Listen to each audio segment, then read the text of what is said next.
All right, going live now. Uh, I know the commentary doesn't start until 7:30, but I figure, boot up now and we can set up here. So right now I'm waiting on Alex. Then I told him I was going to boot up around 7.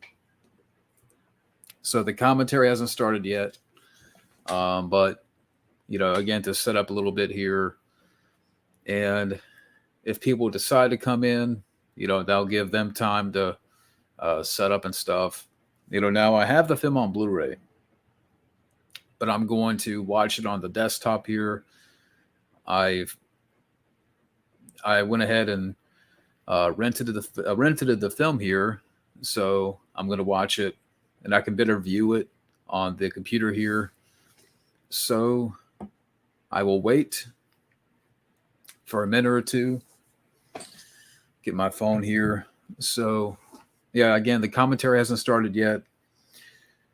I'm just going to wait for Alex to come in, and then we're going to, we'll spend a few minutes to get set up or, whatever we got to do here. Hey, Gabbo. So let me get you. So I'm going to shoot it to you via Messenger here. I hope that's okay. I don't know. Do you prefer the link here in the chat or do you prefer on Messenger? Let me know and I can I don't mind putting it in the chat here. Just let me know.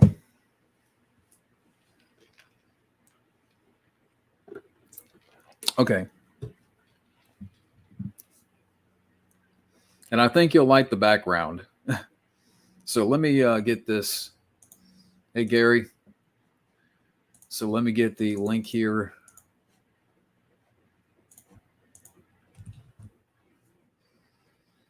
Like I said, for people out there that have the film, that can somehow watch it. Like, again, I have the Blu-ray, but like the way my TV is facing, it's facing that way, and it's too big to turn around. So, I've decided to rent the film here for the commentary.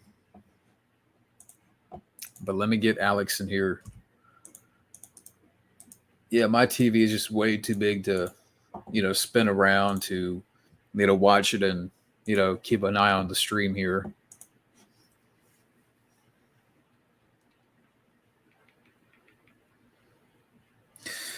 Okay, so let me get this here.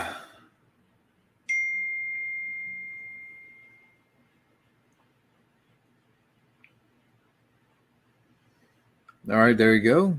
Alex.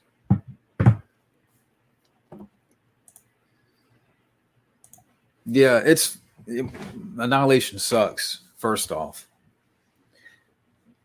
It would have been fun if like maybe if we did a double feature of Mortal Kombat and Annihilation, but I don't know. Maybe down the road we'll come back and do but here we got Alex. Hey. Hello. I see the background. Yeah, you can't see Sub-Zero and Liu Kang, but it's like we're facing off. We're getting ready to face off against this commentary.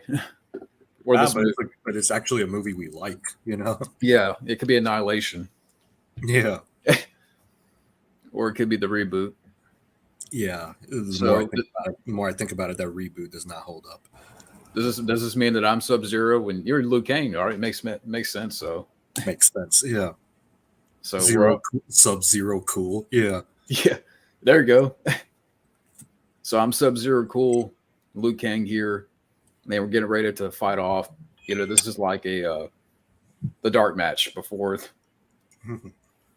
Yeah. It's like we're right on the stage. The stage is set. We're getting ready to square off here. Oh.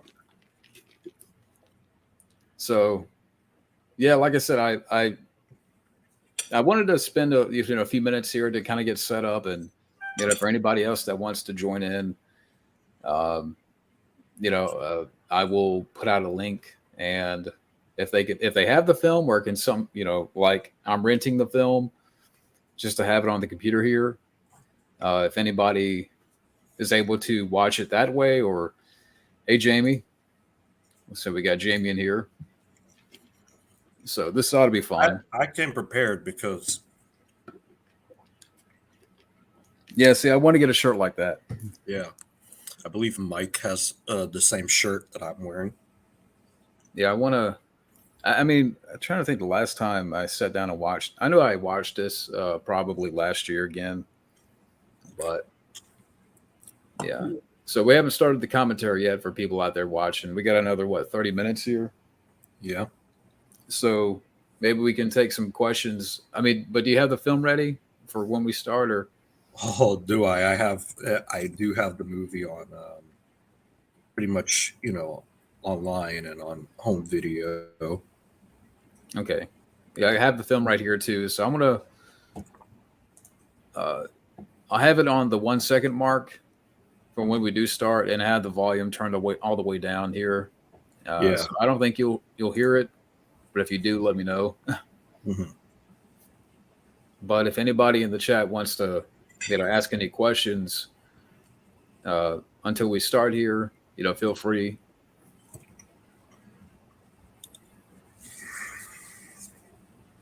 And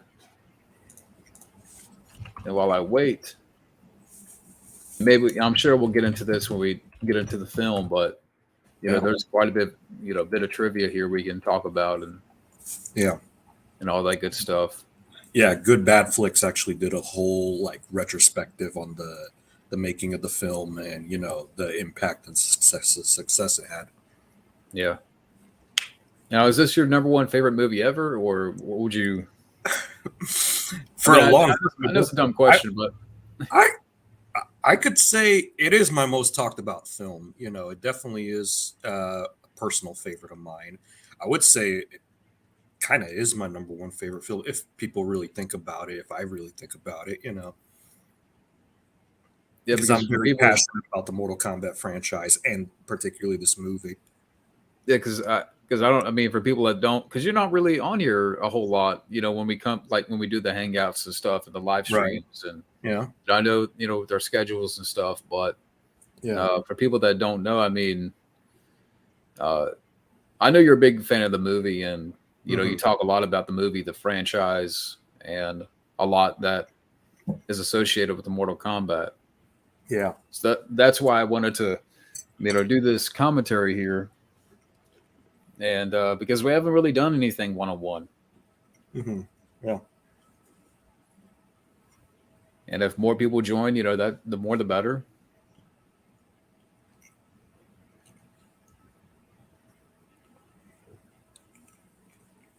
So Good Bad Flicks is great. Yeah. I've never heard of him. He does some really good videos, some very informative stuff, very entertaining, Okay.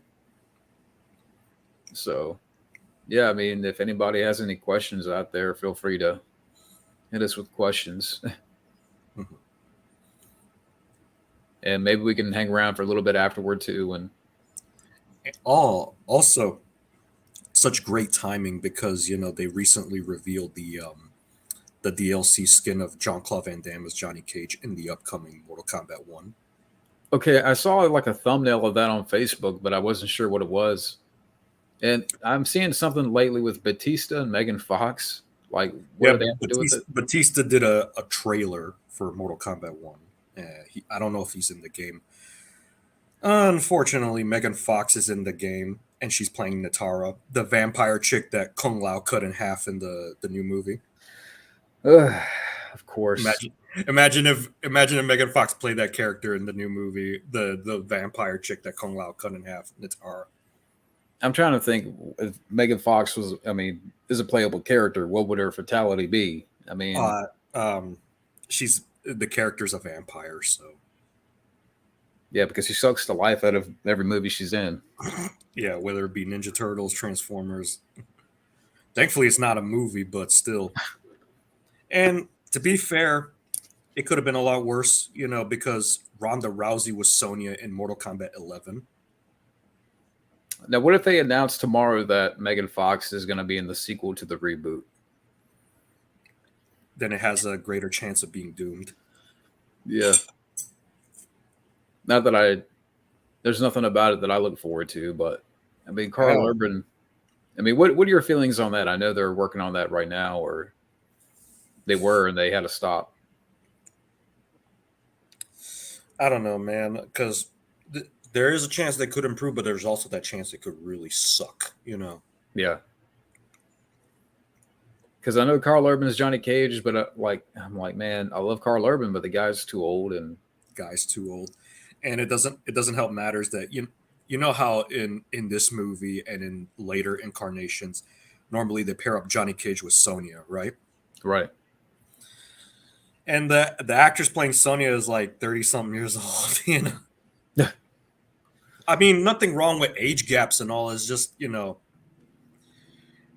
might look a little off. I don't know. I'm not so sure. I mean, you never know. But either way, I'm not too excited for the film, yeah, especially if history is anything to go by. These Mortal Kombat movies and adaptations follow the pattern where the first one's good or okay, but then the follow up is pretty bad. I mean, look at what happened with this movie going to Annihilation.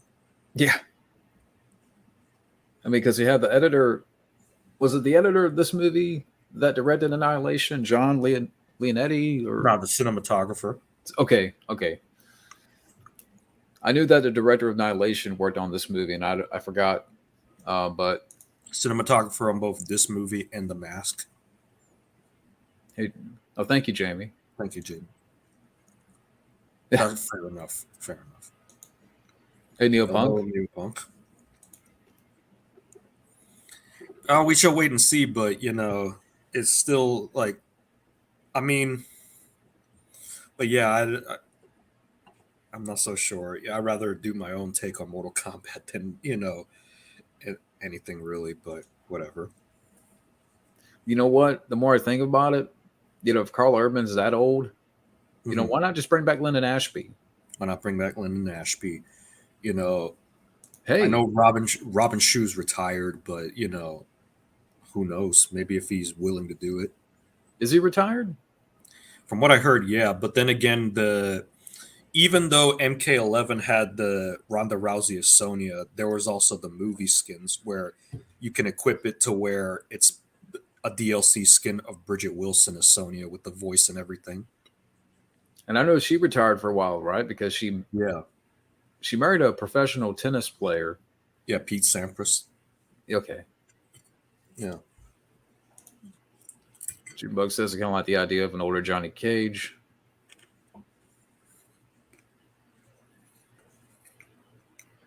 More good reason to bring back Lyndon Ashby. yeah.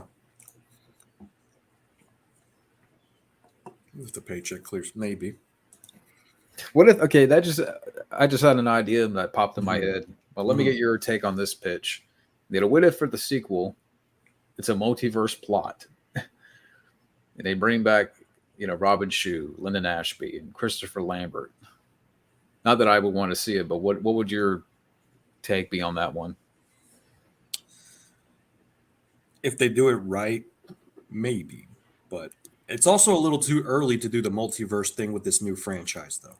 Yeah, And really, if anyone was working on that concept, whether official or fan made, I'd gladly do it fan made because I'm very passionate about the movie and the franchise. So you know, plus I don't trust Hollywood with that idea. yeah. It seems like that would work better as like a fan made, or Like a like an comic, animated movie. yeah, anime movie or even a comic. Yeah. Hey DJ, Oh, uh, DJ. for people that are in the chat, like I said, we haven't started the commentary yet. We're just setting up for a few minutes here. Also, if anybody wants to join that can somehow watch the movie, Mhm. let me know, and I will put out a link out there. So That'd be funny if it was four-way because the setup is the face off, but if it's like four people, that would mean more characters. yeah, Fatal Four Way. Yeah, I'm still Sub Zero. Damn it, yeah, you're still Sub-Zero. you're Liu Kang, so we got to Yeah, get Scotty. Maybe he could be Scorpion. I don't know. Scotty, Scorpion, or maybe even Johnny. I don't know. Speaking of, I just mentioned you, Scotty. Speak of the devil, and he shall appear. Yeah. Hey, man, how's it going? Yeah, like I said, we haven't started yet on the commentary, but if I don't know if you have the film, Scotty, or if you have some way of watching it, but any guests are welcome. So, but I may do like just one or two more people, and that's it. Yeah, you don't want to get this too cluttered, Yeah. We're gonna do something again soon. Mm-hmm. Who would win more Kombat? You mean like in the franchise, or you? Oh, I guess like of our little group of the YouTube community here. Fabio. Yeah. I trained in martial arts before, but I don't keep up with it like he probably did, I think Fabio would rip her spines out.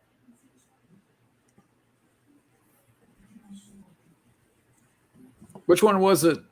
And again, I haven't played the games in so long, but wasn't there one where like one fatality you could turn them into babies or something? Yes, babalities. That actually started with the second game, Mortal Kombat 2. Okay, the second one. Yeah. Yeah, see, I'm probably going to have a lot more questions like that because I'm not the aficionado on the franchise. Right. It's funny because I never really played. I vaguely remember like my uncle playing Mortal Kombat back in the day, but I never like was able to play the game or have it or own it. It was pretty controversial back in the day, so that probably could explain it, but I'm not so sure. Be like Chuck Norris. I could look at you guys as fatality.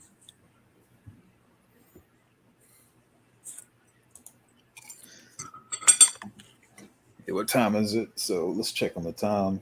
Yeah, we got 15 minutes here. So if anybody, if you want to ask questions, anybody out there wants to ask questions, or we're going to start at 7:30, so we still got 15 minutes.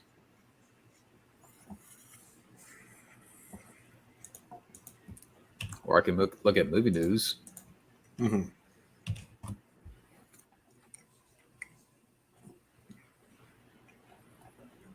I think there's not much out there. I mean, I was looking at movie news earlier, and I'm like, especially with that strike going on, Mm-hmm. Maybe it's for the better that they had the strike because a lot of films have been sucking lately. The only thing that was big news today is Danny Masterson is handed 30-year sentence for rape. 30 years. He deserves to be there in life, though. Hey, here's a good question. No, there is not test footage. I believe she broke her wrist before filming began. I wonder how soon after The Mask was that. Well, The Mask was July 29th, 1994. Mortal Kombat started filming around August 94. So she must have started training like right after. Yeah. So did she?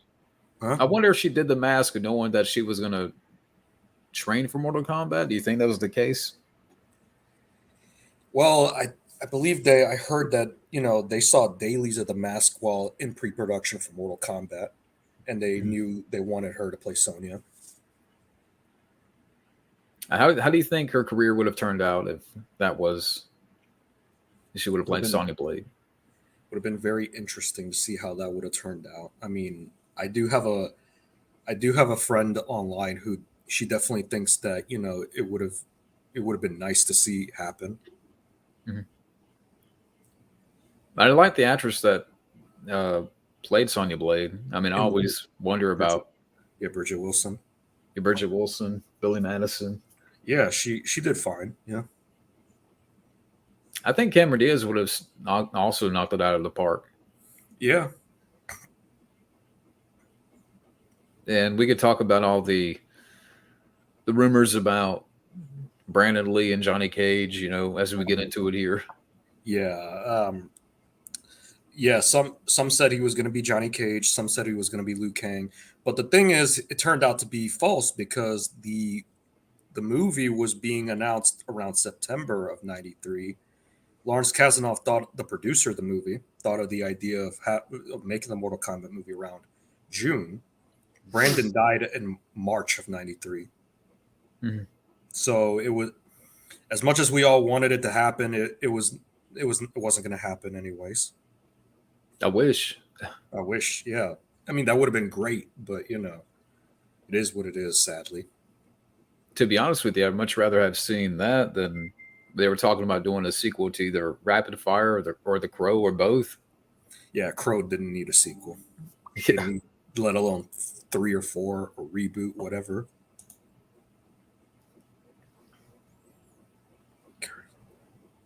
that's true. Yeah.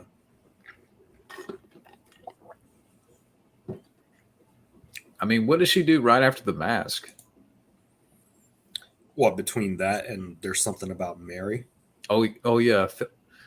She was in that movie Phil in Minnesota with Keanu Reeves. Yeah. I forgot about that movie. Connery was considered for Raiden. Yeah, they approached him and he turned them down because he said he wanted to do golf. Can you imagine though, Sean Connery's Raiden? Sean Connery was great, but I can't see him as Raiden. I think if for some reason I just can't see it. I mean, yeah, I'm glad they went with Christopher Lambert. I have a feeling though, if Sean Connery did play Raiden, I don't think it would be a role that would be played seriously.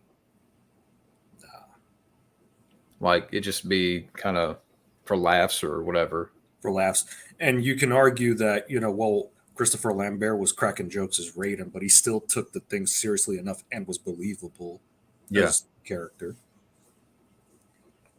And we can talk about Annihilation too as we go along here because a lot of those people didn't come back.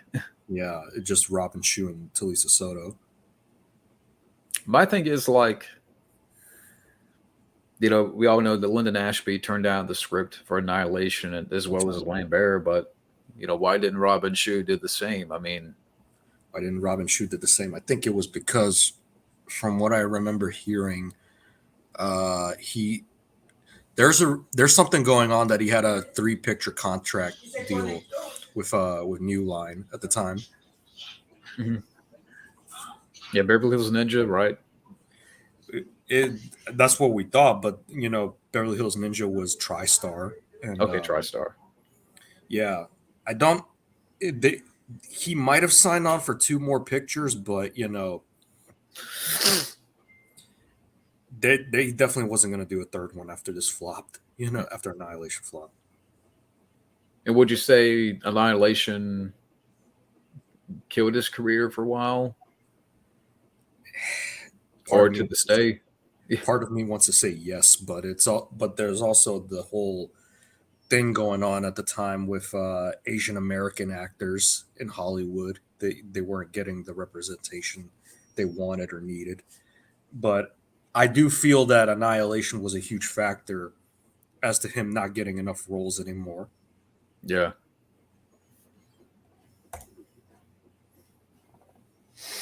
Was Liu Kang is the star? Yeah. And I'm out of drink. I'm almost out of drink. Yeah, I mean, I'm fine with that one. So, okay, we got 8 minutes here. So I'm sure that when it's 7:30, a lot of people are going to show up here.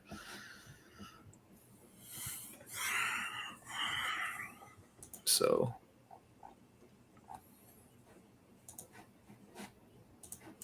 Yeah, I have the trivia pulled up here just in case if we have to go back. Okay. Yeah. I've heard of this before. I know that I'm jumping ahead already in the trivia here, but talking about the soundtrack, they insisted on Van Halen and Janet Jackson. Yeah, what happened was that the producers wanted an EDM soundtrack, but when they approached Sony Music for the soundtrack, they were like, "Oh, we want Buckethead doing guitar battles with Eddie Van Halen." The producer said no. Sony cancel the deal. They went to Virgin Records, and they were on board with the dance music idea, but they were like, "How about Janet Jackson?" And they said, "No, that's not the kind of dance music we mean." So they showed them the door. Okay, it looks like Scotty's gonna jump in. Cool. And then finally, around the last minute, they had a deal with this small record label at the time called TVT Records, and that's how we got the soundtrack. Okay. And TVT Records did some other soundtracks around the time, like Mortal Kombat Annihilation, unfortunately, and also the first Blade. Yeah. There's so much trivia here. I don't know if we're going to be able to get to all of it, but at least we got Scotty to jump in here, and At least we got Scotty. so we should. This ought to be fun. Yeah. So the film soundtrack went platinum in less than 2 weeks. Jeez. Yeah. Very successful. And it says right here, yeah, Christopher Lambert is an avid gamer, so I wonder, Yeah. what he had thought or have played any of the games beforehand. Yeah. I believe he did play the games. There was actually coverage in Brazil where he was, playing the game with a like a sort of game show host, and not like Jeopardy. I mean, like covering video games. Mm-hmm. So, and I wonder, because nowadays we don't really see Christopher Lambert as much. Yeah, I heard he has myopia, which is like a condition that he's nearsighted. Yeah. He can't do stunts because he's virtually blind, and he can't wear contacts either. The last thing I heard that he was in was like one of the Kickboxer reboots. Yeah, one of the Kickboxer reboots with Van Damme, and it was the sequel, I believe, or Kickboxer Vengeance, was it? Yeah. Yeah. Lambert and Van Damme in the same movie, and it wasn't so great from what I heard. Yeah, let me see. I'm just curious. I mean, assuming he's still acting, so I don't know what he's got coming up. The last thing he did was back in actually last year. A horror film that I never heard about. And yeah, I mean, he's still acting here and there. Right. But I think we're waiting on Scotty right now, so I'm debating on whether or not I should wait until we watch the movie to bring this up about how the movie gets fucked over when it comes to home video. Oh wait, here we got Scotty.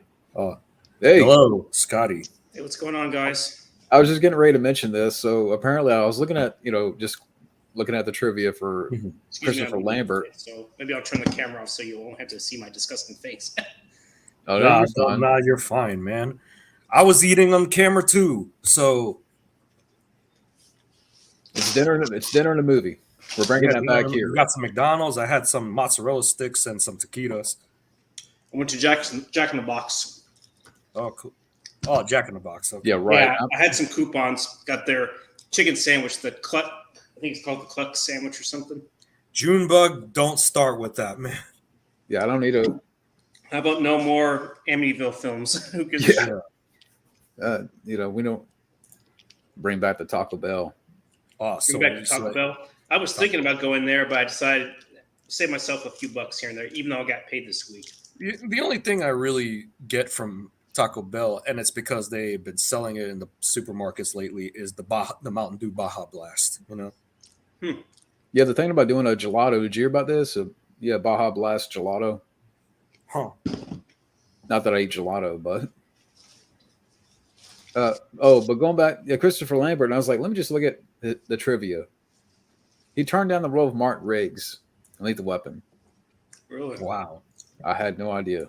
I had no idea either. That's news. That would have been interesting, but he still could have been part of the Lethal Weapon franchise. He could have been a villain or something. Yeah, he could have been a perfect villain for 4. Mm-hmm. That's interesting. But then again, if he was the villain, you think Jet Li his career would have been somewhere else? It's possible. Yeah, maybe he could have been like a subordinate or something. perhaps. Yeah, Possible. Maybe actually, you know what? The more I think about it, maybe I like Lethal Weapon 3, but Stuart Wilson, like I could see Lambert playing that Jack Travis character. Mm. So I have the film up here, like on my computer at the 1 second mark. I was looking through my downloaded movies and I found it. Oh, you did? Okay. Yeah, there I have MK1 and MK2 on there. So I have it turned down like all the way down almost. Mm-hmm. So I have it paused like 2 seconds in. So okay, I'm on the 1 second mark. I'm on the 0 second mark. You know what? I'll go back to 0. Yeah. Okay. Yeah. Okay. So it was on Amazon for $3, and I'm like, what the heck? I'll just rent it for $3. okay, I have it at the 0 mark as well too. So It's a movie I love, so I don't mind. I don't mind either. Timothy Dalton is Raiden. Yeah, maybe. But he would have been better than James Rimmer. So yeah. yeah. Can you imagine if they've recasted, like Lambert didn't come back for Annihilation, but he got Timothy Dalton? I mean, Sean Timothy Connery. Timothy Dalton's a great actor. It's just that, I don't know if I could see him as Raiden. I can't really, Yeah. He'd be more of a villain, in my opinion. Villainous type of role. Who would he play? I mean, I'm trying to think. I don't know every character, but well, he definitely would not be Shang Tsung because you got to get an Asian guy to play Shang Tsung. yeah. Maybe Chinook, I guess. I don't know. Quan Chi, maybe. Quan Chi, yeah. Quan Chi, Yeah. yeah. So, are you guys about ready? Yeah. Okay, give us. All right, we'll do a little countdown here. Well, if you want to do the countdown, Alex, and we'll go at. We don't want to start from 10 or 5. Okay. Let's do 5. I was gonna say, did you want to go in 3? I thought of that, but he suggested it to me, so. Okay. Okay. Countdown. 5, 4, 3, 2, 1. Play. Press and play. Oh, wow. I heard that. Yeah. We're gonna get booted off the show. It couldn't be that loud. That must have woke up the neighbors. The New Line logo with Mortal Kombat And a screaming kick-ass on your on the face. boot. Yeah. Our fatality is the stream's gonna be taken off. Yeah. I'm joking. This is such a badass title sequence. you Probably imagine one of the seeing this in better the effect theater? shots in the movie. Huh? So can you imagine seeing this in the theater though? Just the fiery. Well, yeah, I want Alamo Drafthouse to play this movie one more time again, so I could see it.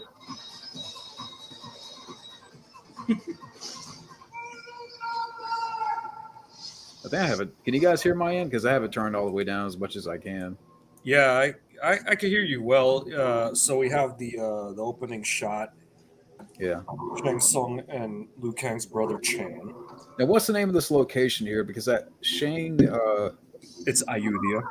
Okay. Shang Tsung deflects that move. Yeah. And then Luke Kane's brother Twist moves. He's pretty much dead after that.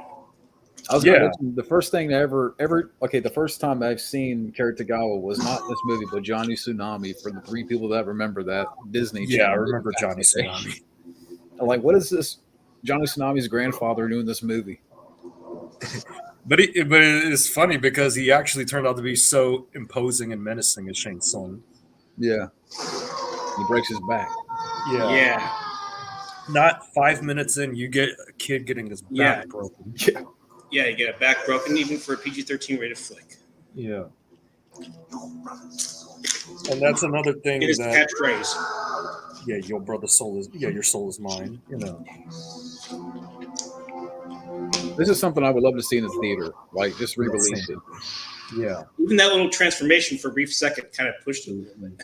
We got the main man himself, Robin Shue as Liu Kang. Yeah, and I love that green filter, whatever they got going on here with the camera, or whatever that shade of If filter. you pay close attention, it's actually raining in the background of the movie because if you see like the water drenching down, it kind of reminds me of like the lighting in the nightmare scene in Freddy versus Jason in a way. And Yeah, you know something? I believe it's Western Union. I believe they're still around. Yeah, Tommy Lee Jones maybe as what? I don't know what Tommy Lee Jones will play. Hong Kong. We get our introduction to Sonya and Jax. Oh. Yeah. Unfortunately, the guy that plays Jax here passed away like a couple of years after, right? Yeah, I believe he did. And the ironic thing is that I hear a rumor that Steve James was up for the role of Jax, but he passed away. That would have been cool. Let me go back here. What was the trivia stuff you said? Yes, I have the trivia up right here for Mortal Kombat, but I'm trying to find the guy that plays Jax. Trevor Goddard. Yeah, he passed away, unfortunately, too. He passed away in 2003. I mentioned him in my upcoming review for Deep Rising. I'm still one of the he was in Deep Rising as well. I think the last thing he did was like Pirates of the Caribbean. Yeah, that was his he last had a small role in there. And then he also appeared in a show called Jag, if anyone remembers that show. Yeah. What's funny about this, comparing this movie and the 2021 film about Kano. Kano originally was not going to have the metal eye in this movie, but when they were showing the concept art to some kids, they threw a fit because they felt he needed the metal eye.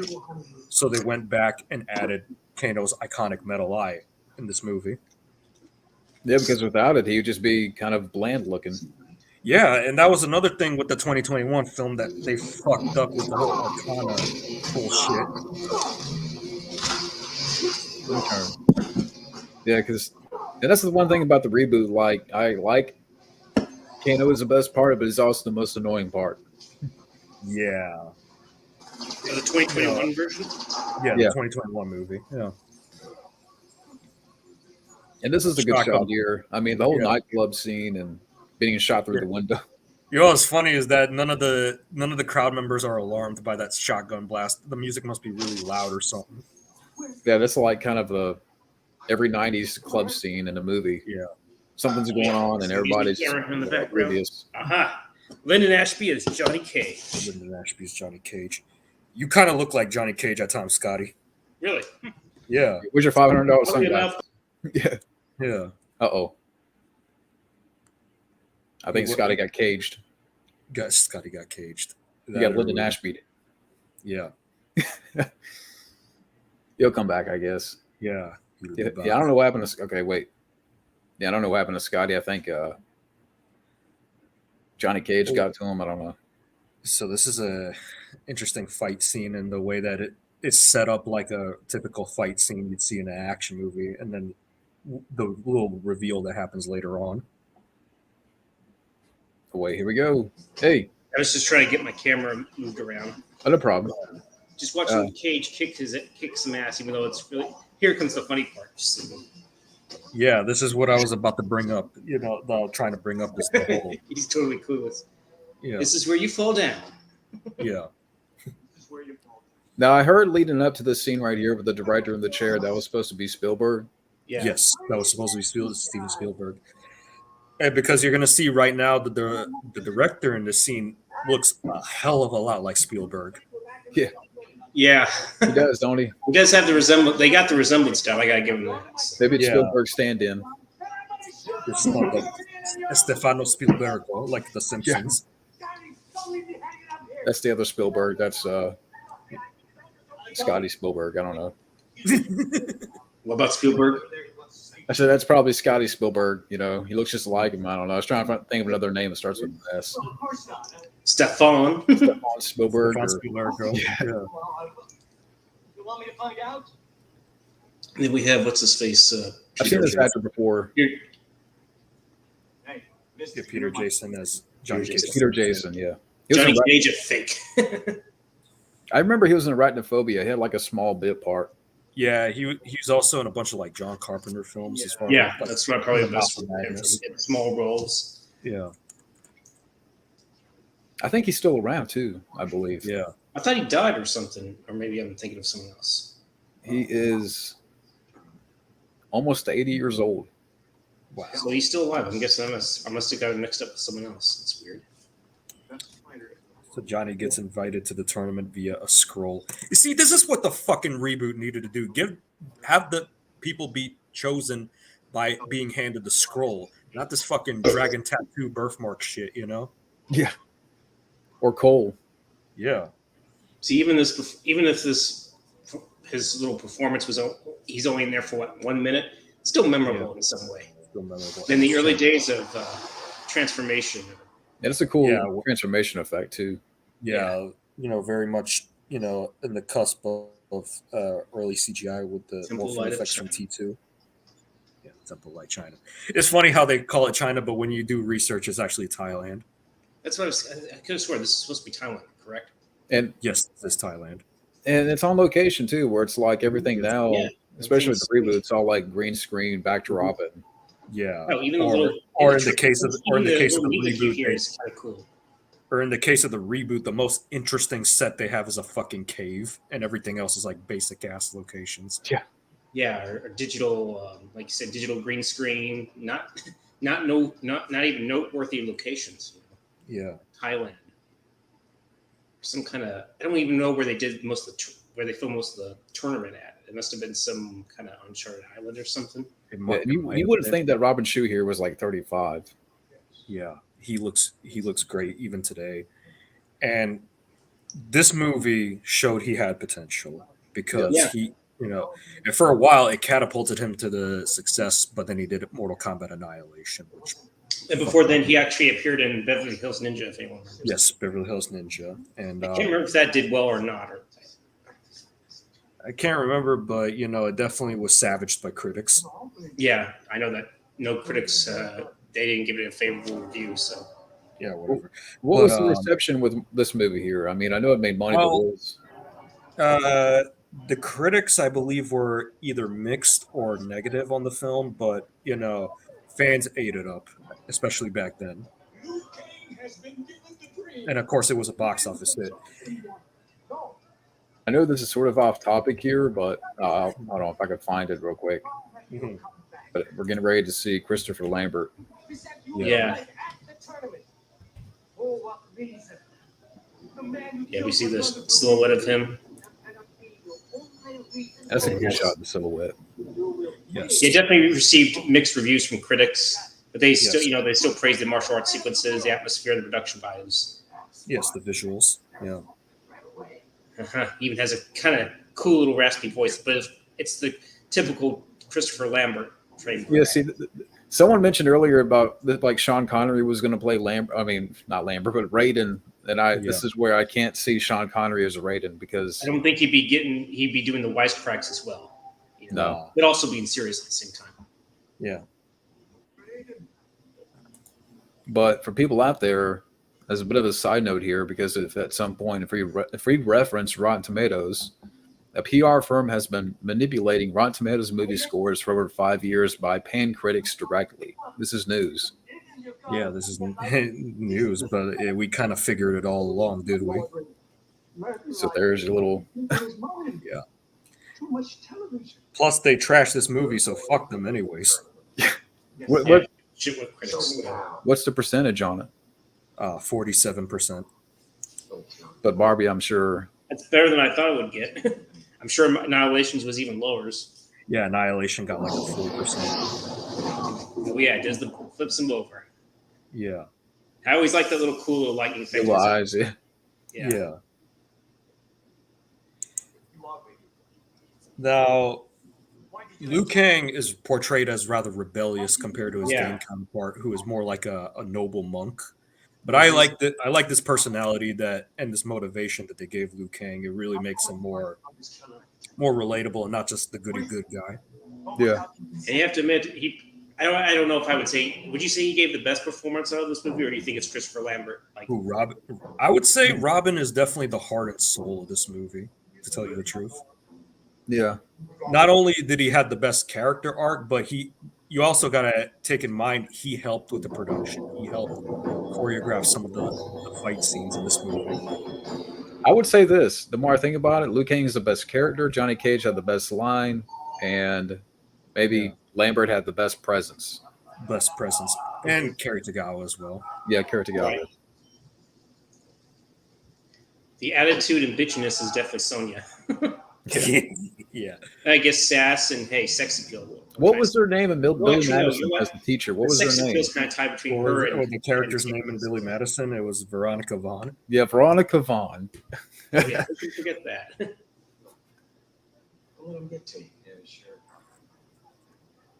Now, was this Now- Art Lean character ever like a character in the franchise, or Actually, no, he was not a character in the game. Which is funny because we criticize Cole Young, rightfully so, but this is actually, if you do it the right way, because he adds to the plot, he doesn't take away from it. yeah? Mhm. But Art Lean can beat the shit out of Cole. Arlene can beat the shit out of Cole, absolutely. He gets a few licks on Goro too. More on that later. So even when he pays Liu Kang, he's not going to exactly help him with his luggage. Just dumps him into- Yeah, that was funny. But okay, so let me ask. I know I'm already going there, but with the reboot, like the guy that played Liu Kang, what did you think of that guy? in the 2020 version. Yeah. 2021 version, Ludi Lin, he was a good choice, but they gave him jack fucking shit to do other than a fatality on Cabal. Yeah, I remember he wasn't horrible, but I felt like he didn't do a whole lot in the movie. I haven't seen the 21 version in quite some time since it came out. Like, would you say the biggest issue was the script, direction? Yes, the script and the Probably. direction. This was always like a spooky kind of like shot here with the ship and Yes. Yeah. Spooky, but yet it was effective. yeah. Yeah, the boat, like the wide shots of the boat is digital, but like the boardwalk. Hell, even the is lighting, the way they show Kano, where you see it only his eye for a bit. Yeah. It's blowing Yeah, eye. I thought that was kind of cool. Yeah, and this is directed by Paul W.S. Anderson. Yeah, we forgot to mention that. Yeah, and for his first big Hollywood movie, I feel that he did a great job with the visual style of this film. Now, did I he? think that I, was know, the last time we see of Jax, unfortunately. Yeah. I was going to say I know what he did after, but did he do anything like before Mortal Kombat? Well, Paul Anderson did this small film in Britain called Shopping, which apparently, it was a small film, but it was enough to get the producers of Mortal Kombat to hire him. Mm-hmm. Yeah, did it have Ewan McGregor or something? No, it was Jude Law. Jude Law, that's right. No. To be honest with you, as much as I like Event Horizon and some, like maybe one or two other films he's done, I would say this is his best. Yeah, I agree. Sure, I can help you find him. Nice little banter between Sonya and Johnny. There's another Starstruck fan, huh? Yeah, Yeah. he got some decent lines himself too. Yeah, at least Liu Kang had a personality in this movie. Mhm. Okay. Yes, he did. Yeah.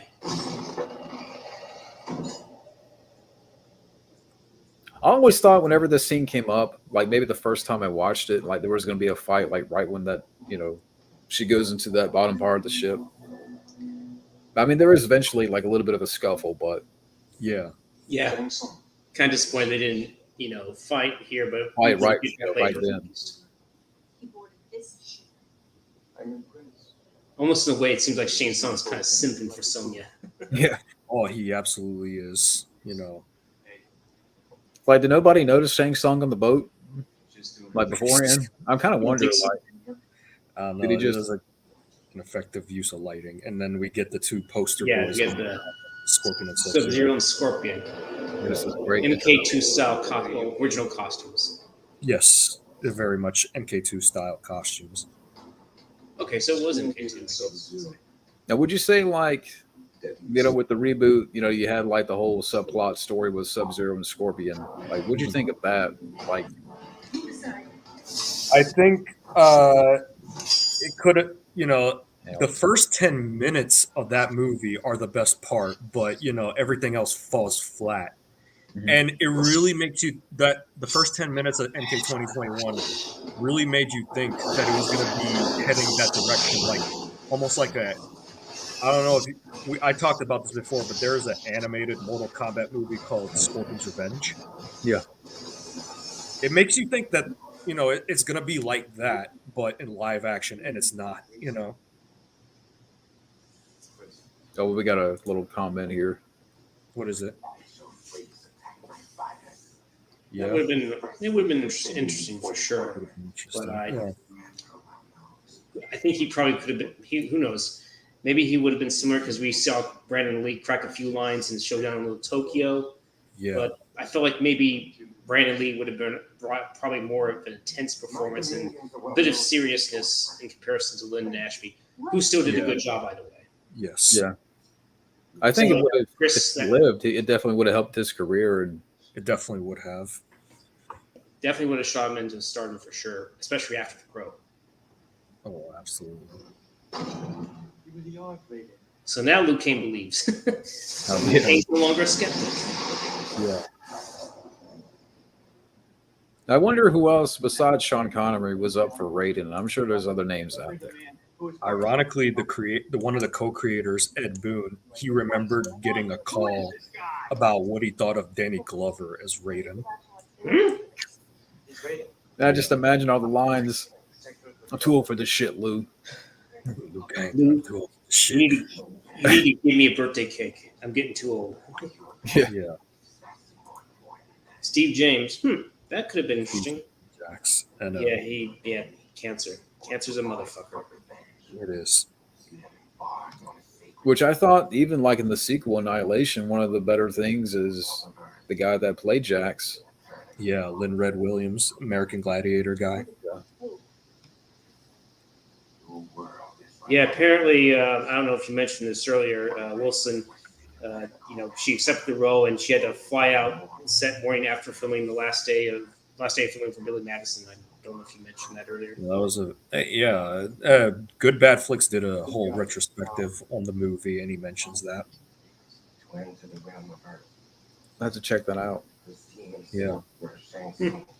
I mean, I could send the link later on, Okay. Okay, I just found out where they filmed pretty much all the, the rest of the movie. It was filmed on Raleigh Beach.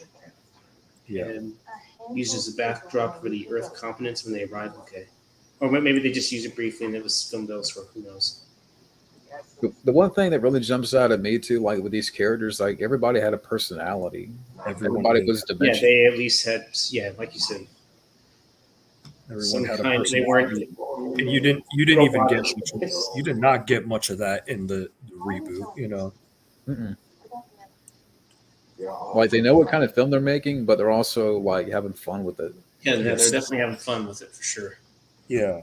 It's not exactly, serious, but I guess you could say it's tongue in cheek in some ways. Tongue in cheek, but it's not like overly parody, not like Yes. The fate of billions will depend upon you. Yeah, even that. Yeah, just the way he's just. Yeah. He can be serious, but yet humorous at the same time. It's like you said, they're all having fun with the role. They're all having fun. They all had a good time making the movie as well. Yeah, we mentioned that earlier, talking about Cameron Diaz. Yeah.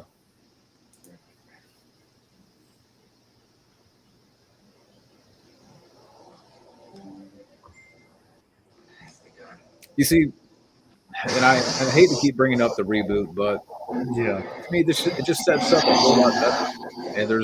And like at this point in the reboot, we're focusing on Cole. We're putting the spotlight on Cole. Right. Yeah, and it should have been Liu Kang. It should have been the main character as Liu Kang. And if you wanted to do Cole or some character along those lines, have him be a supporting character. Don't fucking make him the main star. Yeah. Hey, Kamen Rider. Even the Hey, Bobby. The cinematography and music, it's on point. Yes. Black Hawk calling Cardinal. Is anybody monitoring? Johnny getting a little cocky when he's about to speak his words. Sonia, do you copy? While you're at it, why don't you call my What's funny is that, even though Johnny's being cocky and kind of fucking with Sonya, not literally though, it's not like I haven't seen it's the not like Hunter. he's outright simping, being a beta simp for him like some other incarnations probably do. Right. Like he struggles to get the length. Look, Jock, thinking he can do it all by himself. Yeah. Now, it's That's a good important to song note right that there. this movie has a lot of similarities to Enter the Dragon with the way the plot is set up. And, obviously this goes more for a fantasy route, but you could still see the similarities. And it is intentional because this Mortal Kombat, the video games, they were indeed inspired by movies like Enter the Dragon, Bloodsport, Star Wars, Big Trouble in Little China. Yeah. And maybe that's why the reboot was just. I mean, I know I don't want to keep bringing that up, but it's just. Yeah, You I wonder, think like, we what shouldn't the- bring any more of the reboot up. No, let's just. Focus Maybe, on- that'll be the after show. Yeah. That'll be the after show, the review comparison, whatever, Did they cut Quan Chi out of Annihilation? Huh? Say what? That's what I heard. I've read or reading about how Quan Chi was originally in it, but they cut him out. Yes, Quan Chi was going to be in Mortal Kombat Annihilation. Now Liu Kane's willing to help. Oh, you're gonna help after you lose the suitcases. Yeah. Yeah. But why even try to bring up the suitcases up that steep pedestal? Yeah. Yeah. A mountaintop that goes all the way to the sky. It's not like they have a shower, Johnny Cage. Yeah, he seems like well, he's kind of got one. Yeah. The bathrooms. This I ain't don't know the if they would have any fancy bathrooms, sadly. Yeah, this ain't the Hilton. Yeah, These definitely ain't stages the Hilton look or very the much like Holiday Inn. something- We've been, Like, the production design's pretty cool, especially these statues here. Yeah. Yeah, You Liu get Kang. the beautiful Talisa Soto. I think Yeah, she was in her 30s when she made this, and she was looking pretty good. Yeah. Yeah, both her and Sonya had the sex appeal for sure. Oh, Yeah. definitely. Yeah. oh, you can't say that. That's problematic. Wah. Yeah, Fuck off. for all I'm those playing. I'm SJWs joking. or NPCs Yeah. trying to throw a fit. With surf ninjas. Now, as much as I love this film, one of the problems is the CGI, which hasn't held Yeah, up. I have to admit, some parts of the CGI does look a little dated. See, this is one aspect. Like if someone says, "Okay, we're Maybe com- maybe Reptile was the descendant of the Predator, I guess. Yeah. yeah." I wish like somebody would fix that. That's the one thing I would fix. That would Yeah. be great. Not all the visuals were perfect, but sadly they were still better than what we saw in Mortal Kombat Annihilation. That had a bigger budget, supposedly. Yeah, I agree. They're having quite a feast. Yes, another similarity to Enter the Dragon, where the heroes are greeted to a banquet before the big death match.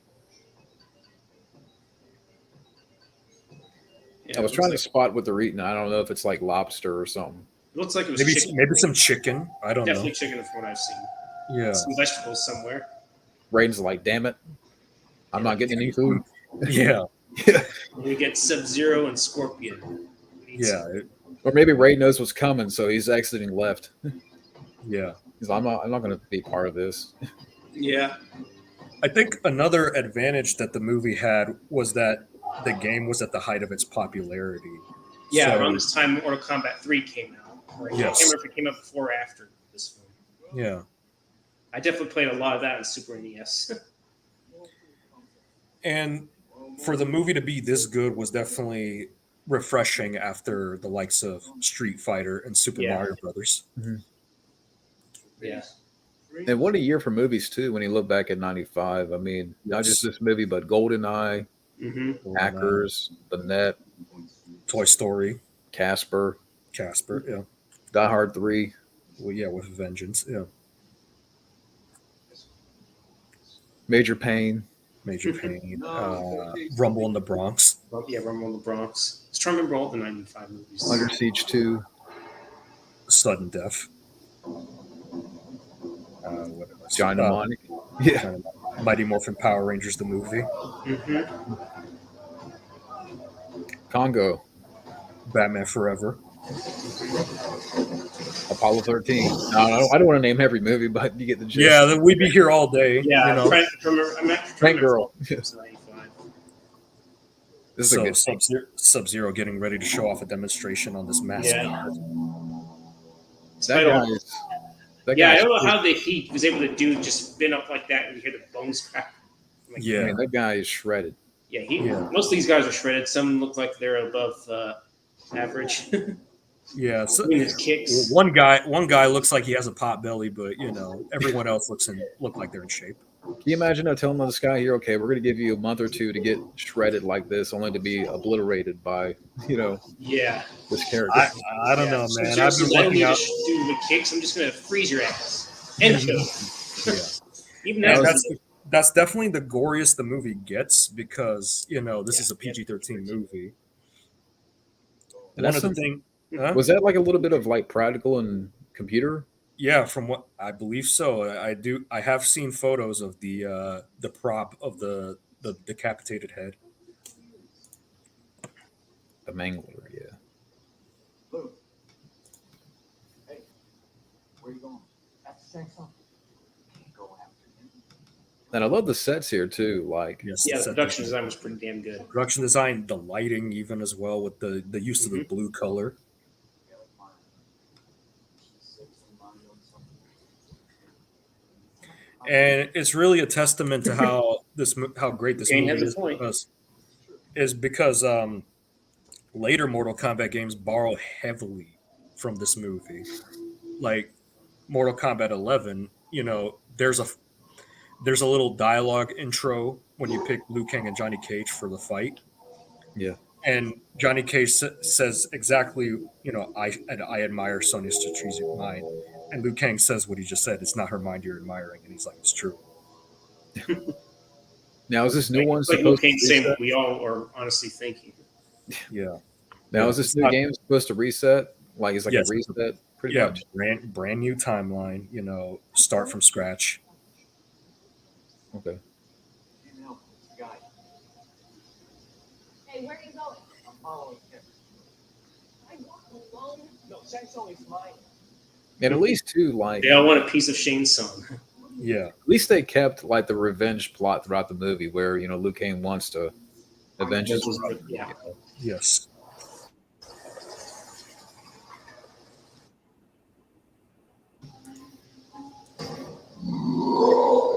Yeah, Even if you don't see it yet, it's a very effective kind of shadow of Goro. And I believe it was animatronic, and it was Yes, designed animatronic by Tom Woodruff Alec and Gillis and Tom Woodruff Jr. Yeah. Do we know who was in the Made suit? Dynamics, I think, was the name of their company, or ADI. In the suit, it was Tom Woodruff Jr. in the Okay. Goro suit. Yeah, and Kano has quite a feast for himself too. He's That's got a quite whole- big. Yeah, look at Like him. a He's got giant turkey leg. And I think he's got a giant thing of some wine. I'm guessing they're drinking or something. Yeah, a wine in a goblet. Yeah, it could be chicken, but it looks so big. Could be turkey. turkey full. leg. Yeah, He's got a whole smorgasbord.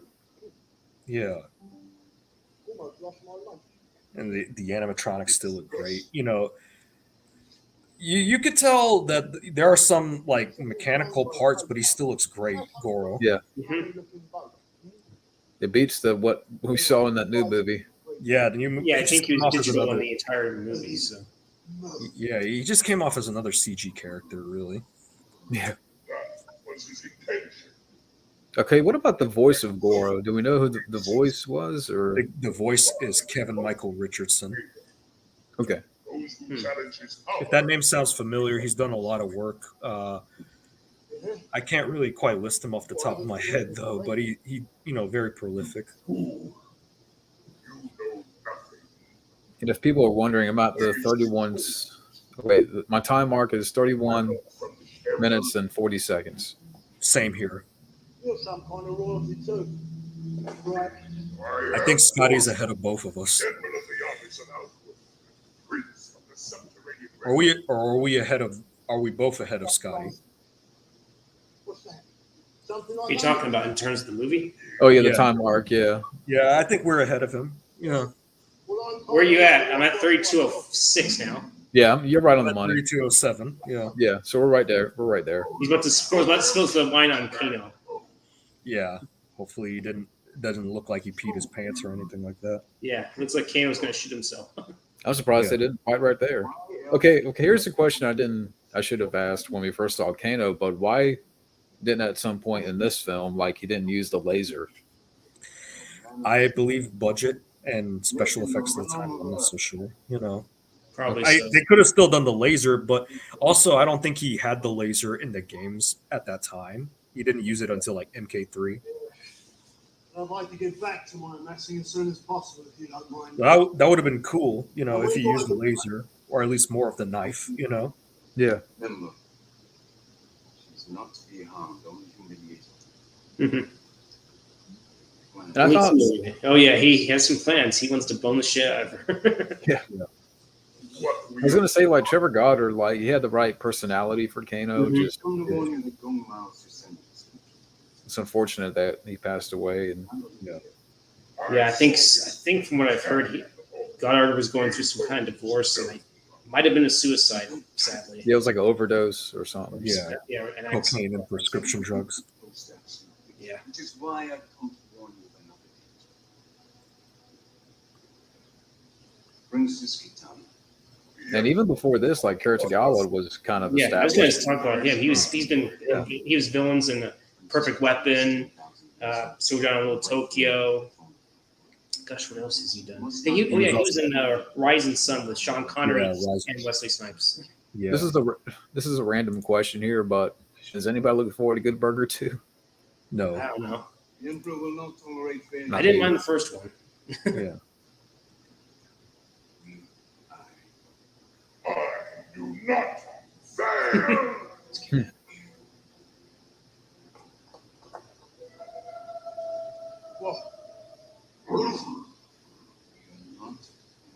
So Shane's on consent stuff for sure. Yeah. I wonder if he was. Yeah, I don't know. I kind of wonder though, because was there any other characters that were cut out of the first movie here? There was going to be a fight scene between Sonya and Jade, Oh but yeah, that never happened. Oh wow. Yeah. I think she's trying to help us. I think you're hard on her day. Come on, she's trying to do something. Would you forget about her? She's 10,000 years old. Hey, she looks pretty good for fucking 10,000 years old. Yeah. Yeah. I 10,000. bet a woman can wish she can look that good at that. Yeah. Are we sure that she's not a Highlander too? She might. From Planet Zeiss? I think Hulk would take out Goro with ease. Oh, absolutely. He'd smash Oh yeah, Hulk would definitely smash Goro. him. Yeah, and not like that. Not like that kind of smashing. And Maybe like, not that. Yeah, smash you I will. I think he would just like, Hell, even though the blue lighting in this scene is pretty good too. yeah. Yeah, the blue lighting. Yeah. Kind of like when you were talking about that green filter. Yeah. Yeah, this movie uses a lot of colors to a full Yeah. advantage. There's something here. The biggest following piece of Katana. It must have They go been through dust, the not hallway. acid from Reptile. I'm kind of shocked. Yeah. They go through this long hallway of cobwebs. I know exactly what Oh yeah, Johnny says he can smell her perfume. I didn't know a 10,000-year-old princess would use perfume. Must have been a very ancient fragrance or something. I don't know. Maybe. I don't know. Oh yeah, like the little line she mentions here, and Cage making that face. Yeah. I smell something. Oh shit. Yeah. Yeah.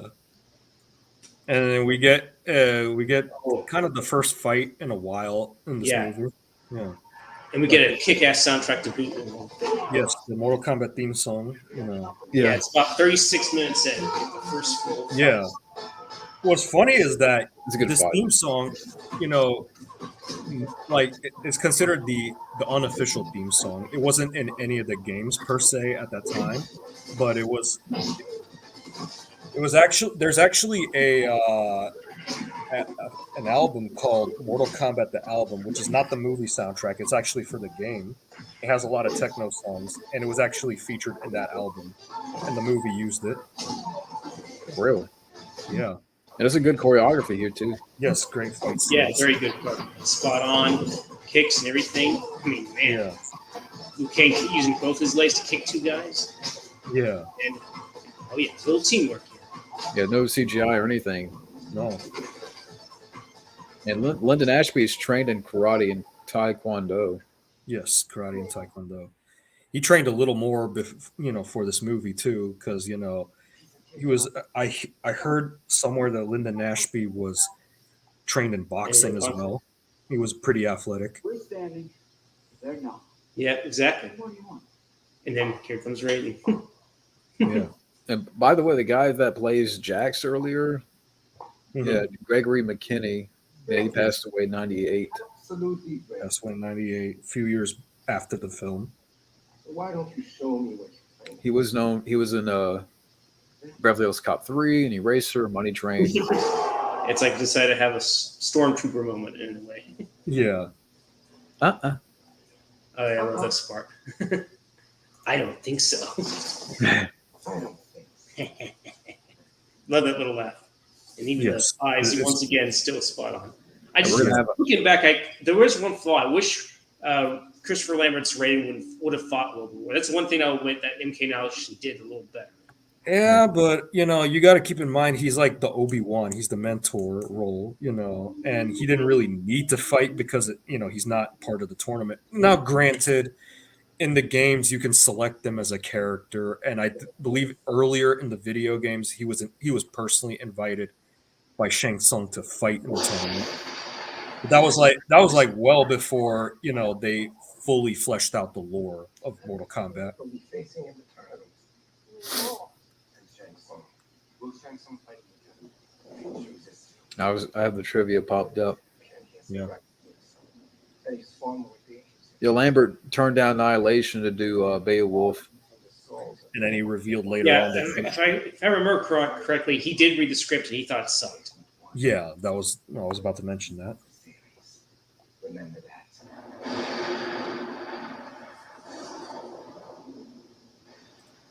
And that was also produced by Lawrence Kasanoff as well, too. Yeah. Yes, who produced T2 and True Lies.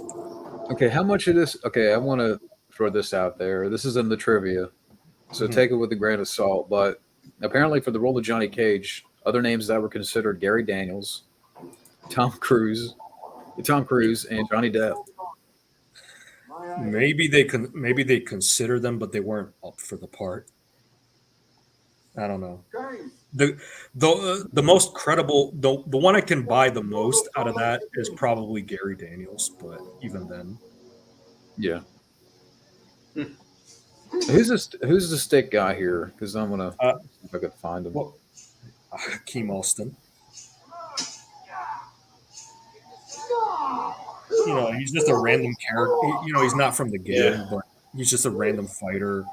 Hakeem Alston was in this show called WMAC Masters, where he had the nickname The Machine. Okay. And this is a great fight, by the way, with the Yeah. stick fight. Yeah. Even if they weren't exactly have the powers, it's still a good choreographed fight, Yeah. showing just how gripped these guys are. Their athletic skills. Yeah.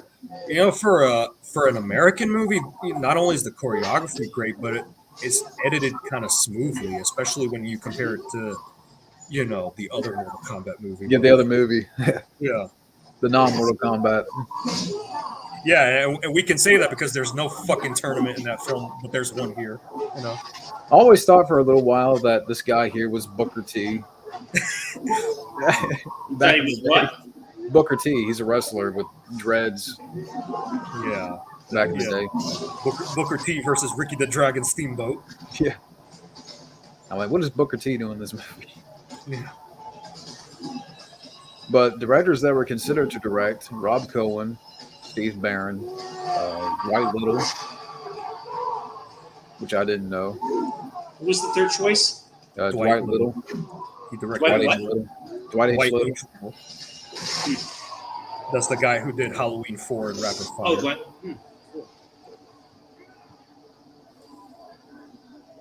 And what's funny is that Dwight H. Little eventually did another fighting game movie, Tekken. Okay, let me ask you this, because this is also in the trivia for IMDb. Was Okay. Ernie Reyes Jr. considered for Liu Kang? He might have been, but I think I don't know 100%. I know they consider Jason Scott Lee as well. Yeah. Even when Shang Tsung decides to drain someone of their soul, it's even kind of pushing it because you see a skull and everything. Yeah, you see the skeleton, the X-ray. Yeah. Fatality. And you see how the color is gone out of him too. So yeah. Yeah, like The he film's use of color is saturated pretty his good. ass. Yeah. For the role of Sonya Blade, Sharon Stone, really? Considered. Christina I mean, it had to Applegate, look right, but I don't know if she could have pulled it off. Dina Meyer. Sonya Blade. Maybe. I think she might have been. I think Dina Meyer could have been a better replacement for Sandra Hess, even though she wasn't horrible, but she was no Bridget Wilson. Let's just say that. That's something you want Yeah. to say. You can thank me, please. I just can't see Boy, Danny ever Glover. the simp, Shane Sung. This is a good fight here. Yeah. That's a good fight too. I have to agree. Hmm. And even the one-liners that Kano spouts out. I mean, God really owns this role of Kano. That's for sure. The way he just mouths his kiss off his yeah. Hello, baby. Did you Hello, baby. Did you miss me? You know what's funny? Going back to how this movie influenced the games, this Kano in particular, a lot of later versions of Kano borrowed from Trevor Goddard in this movie. Yeah. Yeah. Because Both the in the Trevor- original, in the first game, in the the lore that they had for the first game, Kano was apparently raised by a Japanese woman, so he's like Eurasian. But this movie depicted him as Australian.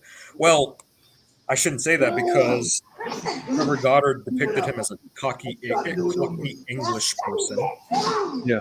And they mistook him for Australian, and they decided to make him Australian later on in the franchise. That's a good call. Yeah. Yeah, even the soundtrack goes well with it. Yes, KMFDM doing the soundtrack, this song.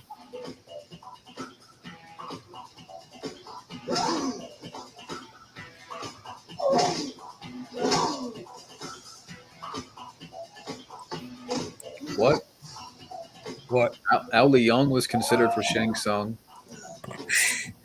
I don't know if I can see that. Maybe more like a stunt person. Yeah. You know, baby?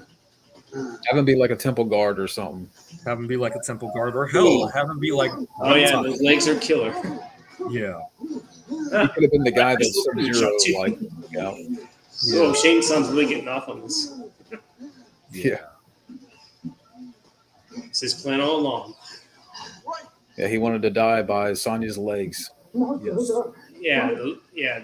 Looks like you'd be wishing you snacking on that chicken thigh. Well, you'll die by Sonya's thick thighs. Yes. Thick thighs save lives, right? Or kill lives, right? They Yeah. kill Kano. And here I comes think even Liu Kang got aroused a little bit. I don't know. Yeah. This is always a cool setup, like little Yes, fight. Yeah. Jason Scorpion fight scene. Yeah. Probably the best fight between the two ninjas. Well, there is another fight scene that kind of rivals this, which we'll get into later. Is this your favorite fight scene? Like, what would you say is your favorite fight scene? What, my favorite fight scene? Yeah, or each of you. This is up there, but I would definitely say Liu Kang versus Liu Kang. I'd say this and probably Liu Kang's. We'll probably get more of the Sub-Zero fight. Though I have to admit, even the little spear that comes out of Scorpion could have been rendered a little better. Could have been rendered a little better, but you know, they probably could have done it in camera. But then again, he wouldn't move as like fast, Right. you know. Yeah. Now, originally, this fight scene. Originally, they weren't going to fight in hell. What happened was if you see one of the TV spots, there's a shot where Johnny Cage is when he goes to kick Scorpion, the kick actually connects to him. That's in the TV spot. The fight was gonna end there, but then they went back to do the reshoots and they added this portion of the fight where they fight in hell.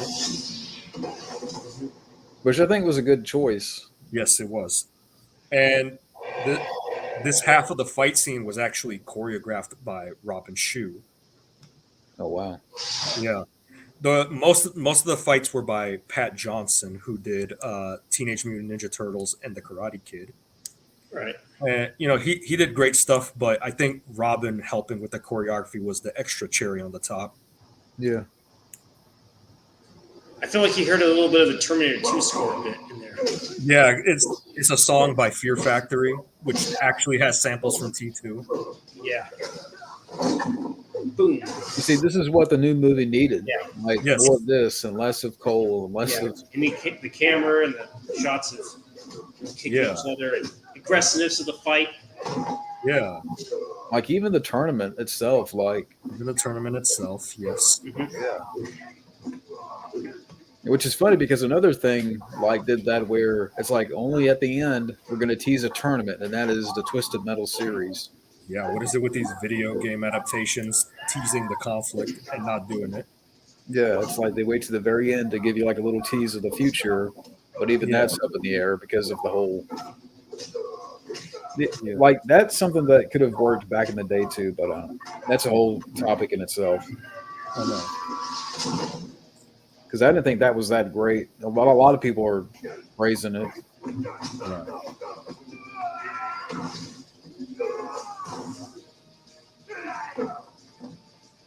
But this is a good fight scene. Yes, Oh, yeah. it is a cool fight. Let's mention some great music. There were some brutal moments too. If you saw with the Scorpion curb stomping the shit out of Johnny Cage. Yeah, especially when you see the kicks at the camera. Pretty intense. Yeah. And he even gives that intense stare with his eyes, and there's like no pupils of his. Yeah, Scorpion Yeah. has eyes. Yeah. Now, like for Scorpion here, who played Scorpion? I should know Scorpion was played by Chris Casamassa. what's his name? Chris Chris Casamassa. Casamassa. Yes, Massa. Okay, yes. Yeah. Hell, even get over here and get down here stuff. Yeah, Chris Casamassa was great. Great martial artist. He was also a buddy of Jason David Frank before his passing. Oh wow.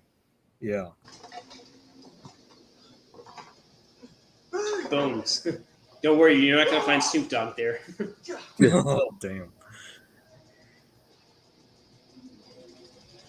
Hell, even the little flips are pretty cool. Yes. Yeah, like all the scaffolding. It's a really good set. Yeah. Scorpion. And he unmasked himself. Yeah. Skull with some fire. It's Ghost Rider. No, It's Ghost I Rider. feel like yeah. Scorpion could have gone on a few more minutes, but I guess they had to find a way to end the scene. Yeah. And Johnny conveniently finds a shield and a spear. always love this shot right here. Yeah. What, Even though it's not exactly red You know- blood. You know how it's like you know how I lava. said the Sub-Zero demonstration was the goriest the movie get? I take that back. This is the goriest the film got. Yeah. And it's not even real blood. It's like lava coming out of it. Yeah. And that's one thing, like, I know, people have talked about this before, but could this have been rated R back in the day? My greatest It would have fans, been- right? it would have I'm been trying great figure to out the see. significance of that photo. I'm sure they, it still could have worked rated R and still would have been successful. But the thing about the video game movies at the time, people still saw video games as kids stuff back in the day, kind of like what they did with comic books. And this game was very popular with kids and teenagers. And as it was, the game was getting so much controversy. So they wanted that audience to go see the movie without unwanted controversy. So they had to make that sacrifice. Because I think the new movie was R, right? Yes, it was rated R. And we get half-ass movie. Half-ass movie. Even with gore, it didn't live up. Yeah. It just seemed like it wasn't quite as aggressive or intense like this one. Yeah. fight scene between Liu Kang and Katana. This is a good fight. I mean, it's not a long fight, but If you won't fight with all of your heart, there is no hope. I love that location there. Yes, it's an actual beach, and Oh yeah, what's funny is that when they were location scouting for this movie, the studio said, "Do not pick this beach because we gotta take everything by boat." And when they chose the beach, it meant that they had to move all the equipment within a day by boat. What? They had to pack their shit up before nighttime. Oh wow! Yeah. Can you imagine being the one like pulling those flags out of the ground? Oh my god. Yeah, with a tight schedule. Yeah. I mean, I'm sure that. I mean, they don't look heavy, but still. No, they look fine. Yeah, they don't look like they'll cause you to break your back or anything like that. But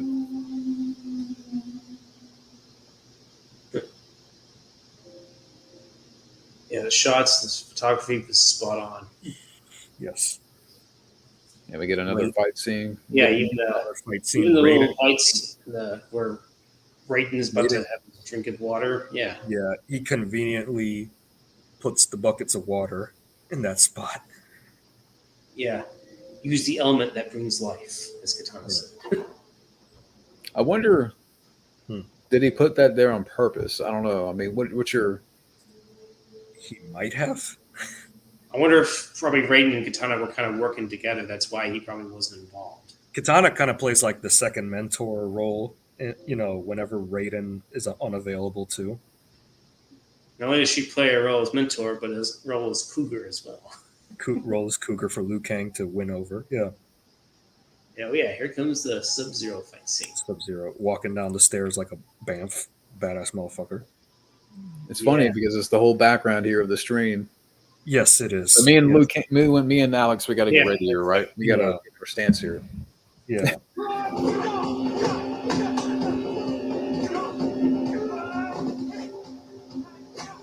Yeah. I felt like they could have done the physical fight scene a bit more than what we saw here. I guess they couldn't really, because they did get other fight scenes involved. Yeah, this is a good fight. Yeah. Yeah. I felt like Liu Kang was kind of having his way with the Sub-Zero a bit in this one. Other than, I guess maybe you could say it's back and forth. At least you can understand what's happening. Yes. Yeah, as you can see what the hell's Like I going on. said, the editing is much smoother than 2021. No shaky cam as well. No shit. Okay, here's a question. Huh? I just thought of a question like if Paul W.S. Anderson didn't direct, who else do you think could have taken on this movie? If Paul Anderson didn't direct, maybe like Guillermo del Toro or Peter Hyams. I don't know. Yeah, Or Sam Raimi, even. I don't know. that'd be cool. Yeah. You know what? I think Steven Odazola could have pulled it off, even though he did Street Fighter. I thought about because one name I read earlier in the trivia, and I'm like, I'll be curious. Even the ball Who, John? I said I would be curious to see what Steve Barron would do with this movie, considered what he did with Ninja Turtles. Oh yeah, that would have been great. Yeah, maybe he should have done the sequel instead of John R. Leonotti. Yeah. Not to mention, even though John R. Leonotti did good cinematography work in this, he should have stayed on at least for the sequel, but not directed. Yeah, he's a great cinematographer, but he can't direct worth of shit. Did he direct one of the Butterfly Effect movies? Yeah, Butterfly Effect 2. And he did Annabelle. Yeah, I love that visual effects there. That's one of the better effect shots in the movie is Sub-Zero's ice. Yeah, getting freezing over. Here, I always thought it was cool. It's coming up, the people that take on Goro. Goro. I can't believe I forgot his name, Goro. Yeah. I think I counted. We'll probably get to it, but I think I counted like 20 people that got killed by him. See why? So this is where I kind of wonder. I mean, Goro's taking out these people one by one, but Sub-Zero is stronger than him. Scorpion is stronger than him, but they got wiped out. Yeah. So, I don't know. Maybe Goro should have thought. I don't know. He had some powerful guys already been taken out. Well, in the animated movie, Scorpion's Revenge. Yep, I Goro was right. has- 20 people. It's about 20 people. He's about to take out 21. You know, in the animated movie Scorpion's Revenge, Goro has a fight with Jax where he actually rips Jax's arms off, and that's how he gets the metal arms. Yeah, maybe Jax should have been in this tournament after all. Yeah. Yeah. But I can understand why they put Goro up against Art Lee. If anything, maybe Jack should have been this guy instead. Oh, so you're saying like if it was Jax, he would have been taken out? Yeah, that or if they wanted to keep him around for the sequel, have him be like in a coma after. He Even gets this little soundtrack by George's Clinton's pretty good. Yeah, Buckethead actually did the guitar for this score, this track. Yeah, that would have been like a cool kind of like lead into the movie. Well, if the second movie was better, you could have Goro rip off Jax's arms. Yeah. Or have Goro rip off Jax's arms in this one, and then in the second one, that's how he gets the metal arms. Yeah. Yeah, you do that. They did that in the animated movies, though. Arlene's kind of a jobber here. He is a Wrestling jobber. terms. Yeah. See, this is how they should have done Cole Young. Yeah. Have it be like this, or at the very least, like in TMNT 2. Secret Yeah, Moves. I don't think I would have done that. 'Cause now you're just walking yourself into danger where he can just unload punches from all four of his hands. Yeah. Yeah. No, if like in the reboot, if they had killed, like if Goro had taken out Cole in this kind of fashion, it would have improved the movie. Back off. Yeah. Instead of just Have Cole being dizzy. have Cole being taken out, and then Liu Kang has the fight with Goro, and he kills Goro. He tied.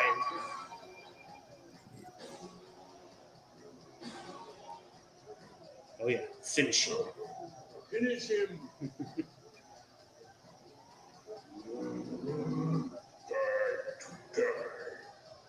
Finish him. He widened his eyes because he knew his life was going to expire at that moment.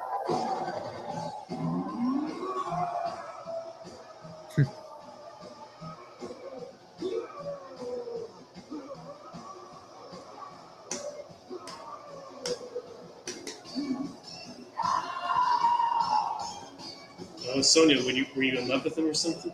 Yeah. It was an affair or something. All right, Shane Sun, you can have your soul.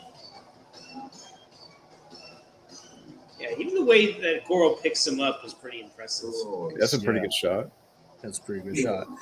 And what's funny about how impressive Goro is that apparently he broke down a lot during the making of the movie because he was so top heavy and so articulate that they couldn't get him to move right. Oh, really? Yeah, apparently it was a nightmare for Tom Woodruff Jr. inside the Goro suit. How could we possibly think something? I can understand that. Yeah. Oh, I'm sorry, guys. And this is what I know we're comparing this classic film to Yeah, we keep bringing up the reboot. But really this is a lot of this is what the reboot should have done, Yeah, it's like a no-brainer. Yeah. Maybe it didn't have to copy anything, but at least it could have been still, its own. Yeah, not copy anything, but at least have the same basic ingredients that made this film work. Yeah, it's like, follow the KISS method. Keep it simple, stupid. Yeah. That's what it stands for. Yeah. And what is ironic is that to make matters worse, the reboot actually had a lot of elements of Mortal Kombat Annihilation in there. Yeah.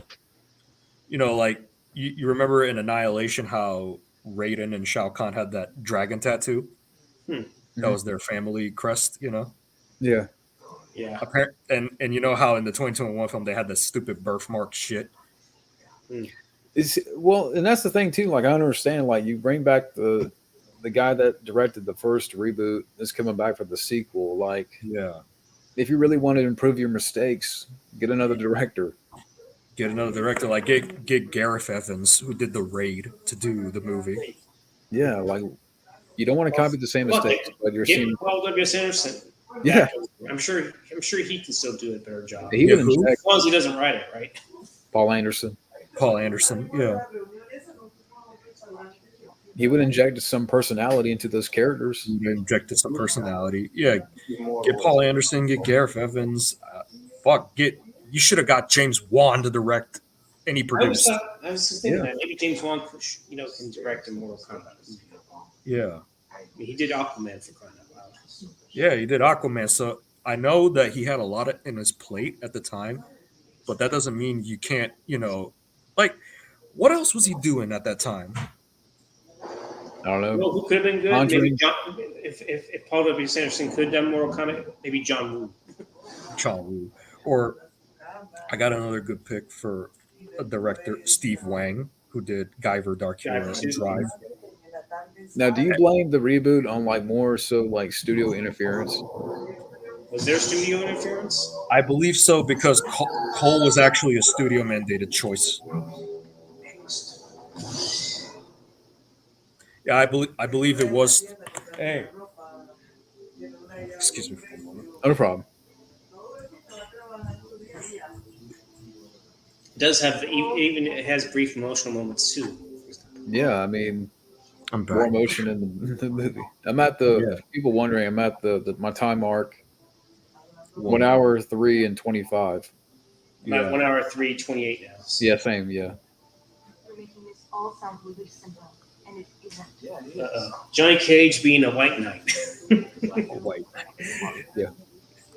Yeah. White knight Johnny Cage. But now, I mean, for a while there, well, they didn't put him in the new one because he was problematic. Remember? I heard that was because they didn't want a white male lead. I'm like, you got Liu Kang over there. He's not a white guy. He's Asian. So why couldn't you use him? Mm-hmm. Why does Cole have to be your lead character?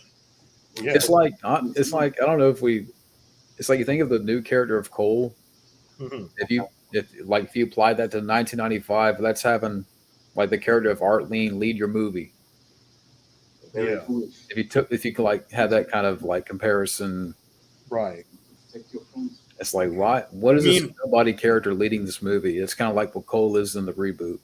Yeah. I mean, here's the thing. We can get behind Kino in TMNT 2 because he didn't take away from the film, As you wish. It was still about the turtles, the Ninja Turtles. He wasn't like trying to steal their thunder or anything like that. Or another of my children. In a place designated by me for the final battle. You got it, pal. I don't think so. And I'm sure some of you guys have seen that video with Robin Shue and Lyndon Ashby talking about the movie that came out a couple of years ago. They were playing the video game and they were talking about the movie. Yeah, that was pretty cool. Yeah. Never saw that. It's on YouTube. Yeah. Yeah. I made a choice. Sergeant. I can't believe this movie's almost 30 years old. Yeah. That's like, I'm almost 28 I'm years as old old as this movie, to be honest. I'm as old as this movie because I was born 10 days before the film came out, by the way. really. Oh wow. Yeah. Yeah.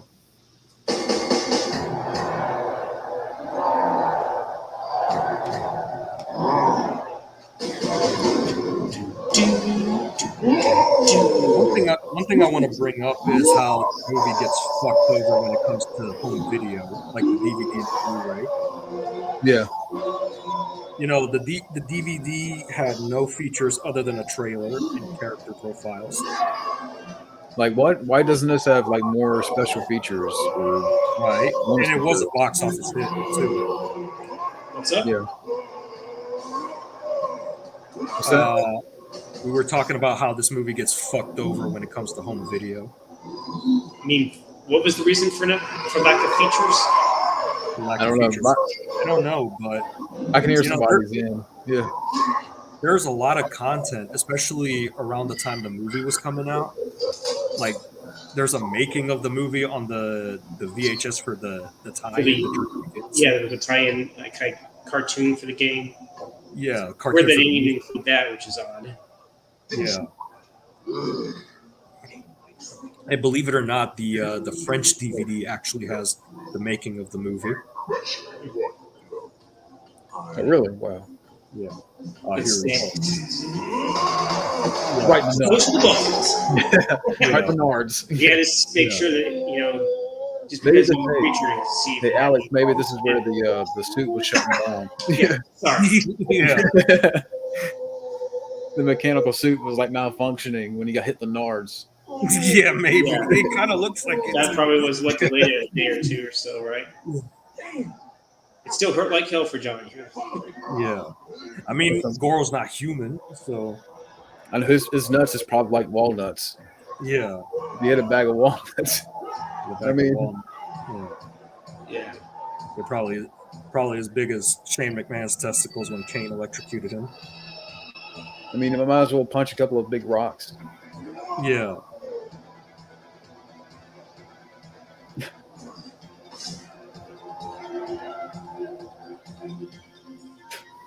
What are we talking about? Goro's nuts? This is what it's come to in the commentary.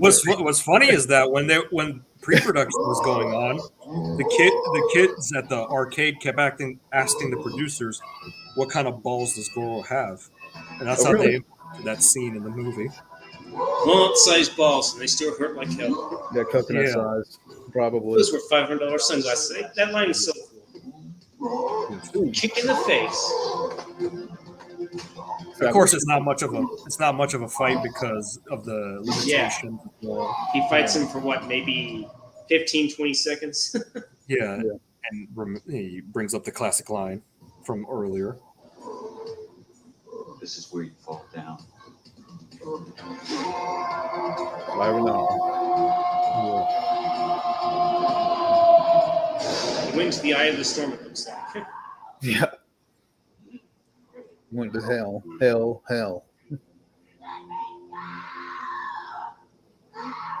I changed some. I gotta have her now. I hereby exercise my right to challenge. I challenge. Oh, you're a coward, sorcerer. Stand and fight. We had a deal. Is that my end that's a little loud? Mine's like all the way down. I think it's Scotty. I don't know. Okay. I got the volume pretty low, Because I know when the soundtrack kicks at the end, we're gonna have to turn it down. Yeah, avoid getting Definitely turned it copyright. down significantly when I first played it. Oh, no problem, man. Was it the song Halcyon, On and On? Which one at the end of the movie? Yeah. Wait, is Yeah, that the end? Is that the beginning of the? No, wait. Not the end of this movie, and the beginning of Hackers. Yeah, it's in the scene where he reunites with his brother, right? Yeah, Yeah. Okay. Mm-hmm.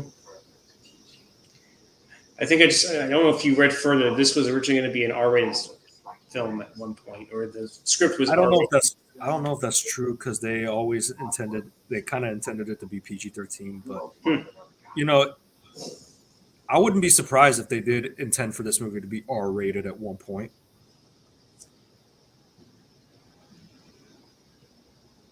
Good luck. Talking so much about Goro's dick. What about Liu Kang and Johnny Cage trying to rescue their woman? And I said, Yeah. yeah. Yeah, the menage a trois. And Katana joins. Raid's like, you guys have her, You get all the female action you want. I think I've had plenty of it. I think I had plenty of them. Yes. And I love this set here. Yes, the Outworld. Yeah, Outworld, yeah. Outworld, yeah. Lots of purple, lots of fire. Mm-hmm. Fucking hell, I keep bringing up the goddamn reboot, but, the Outworld and that looked like plain as shit, I can't remember what it looks like. Dead bodies inside of these sculptures are pretty. Yeah. Maybe it's. designed. I don't know who would be up for it, but maybe we'll come back around and do Annihilation, and then we can do the reboot. But the reboot would be painful. I know that. I think you have to be drunk to do that, you know. Because I would have to rent the film, and I don't know how much it is. I'm renting this. I have the Blu-ray, but I just can't turn my TV around. It's too big to. Yeah, I know. I can relate because, you know, I'm watching this on my computer, so What are you doing? you ain't spit me in the face this time, reptile. So now Luke can sense an invisible creature. Yeah, his spidey senses. Liu Kang is Spider-Man, confirmed. Maybe he could be Spider-Man in a different universe, I guess. Yeah, Robin Shue is Spider-Man. He could have been on Arnold's team in Predator. Yeah. He could have been Billy. Yeah. Or fuck, him in Expendables, you know? Yeah, why not? Yeah, Christopher Lambert. Yeah, he would have been. Oh, right when we see Reptile transform, we even hear the little reptile. Yes, soundbite from the game. Then we have Who plays Reptile here? Keith Cook, Keith Cook. That's right. okay. Let's remember who it was. the great So song even by choice. the song by Tracy Lords. Tracy Lords of all people. Yeah. In association with Juno Reactor. Yeah, You know. Junior Reactor. I knew that first part, but I couldn't remember if it was Tracy Lords or not. But I was right. Yeah, even the first few minutes of the scene was pretty intense. Yes. And Keith Cook, he was Sub-Zero in Annihilation, right? Yes, he Mhm. was. Okay. I don't know if you a while back, you know, Liu Kang was thrown into the pillar. Apparently, Robin Shue fractured his ribs when doing that stunt. How long does it take to recover from fractured ribs? I have no idea. I never broke a Weeks ribs. or a month, I'm not sure. And this And is yeah, this could be about like my second favorite fight.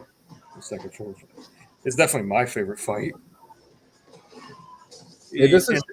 Huh? I was getting ready to say, like, real quick. I'm sorry. Like, this seems like it's sped up. Where like the fight with him and Sub-Zero was a little bit slower down or slowed down.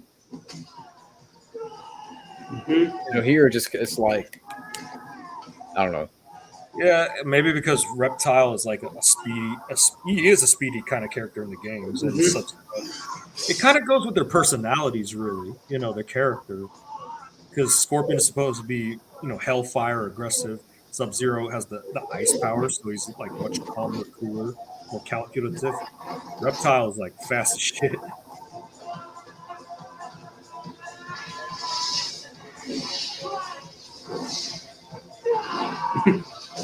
That's the move. Okay, let's say. I'm trying to phrase this question. I know this came out in '95, but if there was like a character you could have added to this movie, like what character would you like to have seen? What from the games?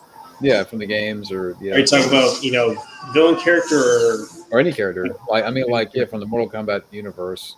Like, It would have been nice to see Kung Lao in this universe. Yeah, Kung Lao. Yeah, I'm just kind of disappointed that he didn't. I could have sworn he was mentioned in this movie, but they Technically, that was the ancestor. You know, who the was bicycle called- kick. Movie. bicycle kick is epic. Yeah. There are two Kung Laos in the universe. There's the ancestor who is called the Great Kung Lao, and then there's the current Kung Lao who is, you know, in this universe. I've always wanted to see Kenshi. Kenshi, that's a good pick. Kenshi, yeah. Would have liked to have seen Cabal. Oh no. Cabal. Was Yeah. Cabal in the remake? I can't even remember. Yes, Cabal was in the reboot. I was going to say Ermac, but he was in Annihilation and he was wasted. Yes, he Yeah, was. Ermac was wasted. Uh, Maybe hell, Nuke Sabot could have been interesting to see. Baraka. Yeah, Baraka. Yeah, well, wasn't Baraka kind of in the second one, or if that's what I think it was? Yes, he was. He was in Annihilation. Who's the guy with the bow staff that would like vomit? That I remember from the Bo Boraicho. But Boraicho, Boraicho. yeah. Which is funny because Borracho is like borracho, drunk in Spanish. Now, which one? It was one of the games. Like, was it Deception, Mortal Kombat Deception, or one of those games that I remember he was in for PlayStation 2? He was in the 3D games. He was in Deadly Alliance, Deception, and Armageddon. Yeah, probably. I need to play those again, man. Yeah. Mortal Kombat has been around for so long, you know, about like when we were kids or even not even born yet. But Yeah, for NES, I went as far as Ultimate Mortal Kombat 3. So yeah, I think that's as far as it went for at least for Super NES. yeah, That's the thing with like, I remember Mortal Kombat back in the day, but I just never played it, or just I may have watched an uncle, like one of my uncles, play it, but that's it. I grew up on this franchise, you know, like I remember when I was a wee little kid, and now we see Sonya in a slave dress, Yeah. which I could ask why is she in that dress, but Shang Tsung is a creep, so he probably expected her Yeah. to fight him in that. That explains his obsessive, creepy behavior on Sunday. Yeah, Yeah. but Surprised yeah, we as didn't a, see any kind of, midriff, any kind of stomach, just to Yeah. add to that effect. yeah. It's Now, like it's like with these druids coming in. It's like 50 Shades of Shang. Right now, he's just thinking He saves his Sonya's his slave, Yeah. his love slave. Yeah. Yeah. I was gonna say 50 Shades of Shang. 50 That's a tongue, 50 that's Shades a of tongue twister. Shane and 50 Sonya. Shades of Shang. Yeah, say that 50 times. Yeah. Yeah. Yeah. And as a kid, I remember like going to like this pizza place in New York, and I remember the Mortal Kombat 2 cabinet, and I remember the image of Raiden on the side of the cabinet, raising his hand up and the lightning in the background. Like that image stuck with me ever since. I'm trying to remember, like, the first time I watched this movie was probably had to have been like early 2000. Like I say 02, maybe 03. Yeah, for me, when I watched this, my dad rented it. I actually wasn't interested in seeing this for whatever reason. I didn't know anything about Mortal Kombat until I guess my friend introduced me to it, and I got into it and definitely got into seeing the movie. So yeah, My first time I saw the film, from what I can remember, technically my brother he saw it in the theater and he had a camera copy, and we had a pizza party watching this movie. But the first time I vividly remember watching it was when it aired on TBS Superstation in '98. Oh wow. Yeah, Like, funny thing about this movie too is like back in 2004, I had a handful of movies for a collection, and this was Yeah. one of them. And that was in like in the old snap case. And yeah, when we lived here in this house, when we had the house fire, the fireman was able to like save my movies, and he came out with the house with like a sack, like Santa's sack, and he had all of my movies in there. Hmm. So when we stayed at my neighbor's house down the street for like a week or two, just to kind of stay there, and this is like one of the movies I would watch over and over again. Because it kind of what's that? Your house Sounds caught on good. fire? Yeah, this is back in 2004, That's and during the remodel, we stayed at my neighbor's house. We stayed at different places, and I had a handful of movies, and this is one of the movies where, like, at that time, I'll say it, I was homeschooled for a little bit, and then after my homeschooling, I would watch this movie, and this is one of those movies that I would watch over and over again. yeah. I can't even tell you how many times I've seen this film, to be honest. yeah. I've seen it numerous times with friends or just if I want to have a good old fun little action flick. This is Yes. Even Johnny made a compliment about her dress. Yeah. If you had a Huh? 1 to 10 scale, what would you give this movie? On a personal enjoyment scale, it's definitely a 10 out of 10. I'd say 9.5. Mm-hmm. I say 9 out of 10. Yeah, It's a near perfect movie. I mean, 10's a perfect score. that was a perfect. I would say it's Even for a video game adaptation, I would say at least 8 or 9. There are a Yeah. few things that. And that's Goodness. something I was getting ready to say. That's something we haven't talked about either, like other video game movies. This is the best. As far as Would you video, say that even though if you're not a fan of Paul W.S. Anderson, do you think his first Resident Evil film was decent enough? it was all right. I haven't seen it all the way through. Yeah, It's funny because I actually watched those films, at least the first 3, Monday on Labor Day. Yeah. seems like to me the first one was, was definitely the best. But I felt like the other two were okay, at least as far as entertainment value goes. Mm-hmm. So why do you guys think this film is almost 30 years old, and it seems like years later, we've had quite a few of these video game movies. Why is it that 9 times out of 10 they can't seem to get it right? Well, they have been improving lately with like the Super Mario Brothers movie and Sonic the Hedgehog and other films like that. But we still get clunkers here and there. But for some reason, a long time it was hard to get it right. And I think one of the main reasons why this film worked so well compared to the other video game movies was because it was truly authentic, aside from the lack of blood and gore, but still. Yeah. Like, this genuinely got the point of the video game across, whereas a lot of the other video game movies just failed to understand them, Do you think it's like studios, they look at video games at a certain way, so they only go so far with it, or they just kind of like half-ass it? And I think it's a mix of both sometimes. But yeah, they'll definitely look at the profits, but they don't really seem to quite get the source material as well. Yeah, yes, the demeanor I get, it's kind of like, oh, okay, we'll do a video game movie. Let's just kind of slap it together and throw it against the wall and see what sticks. And see what sticks. That's kind of the attitude of that, kind of the mindset that I get.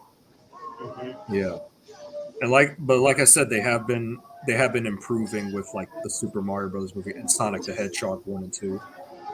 I still haven't seen the Super Mario Brothers movie. I have to watch it. I only saw it once. I thought it was a decent one, but I probably should have given it another watch. What about the Sonic the Hedgehog movies? That was good. I liked it. Yeah. I haven't seen the second one though. The second one was good. But even with those successes, you still get the misfires like Uncharted, Resident Evil, Welcome to Raccoon City, not Mortal Kombat, aka 2021. Yeah. I probably would still watch the reboot of Mortal Kombat than those other two you just mentioned. Yeah. I haven't even seen Uncharted. I'm not even familiar with that. I didn't even know it was based on a video game until I saw either one of y'all discussing it or Matt was talking about it. I don't know. I think it was maybe Mike OCP that probably mentioned it was your video so game. memorable that people forgot about it. Yeah.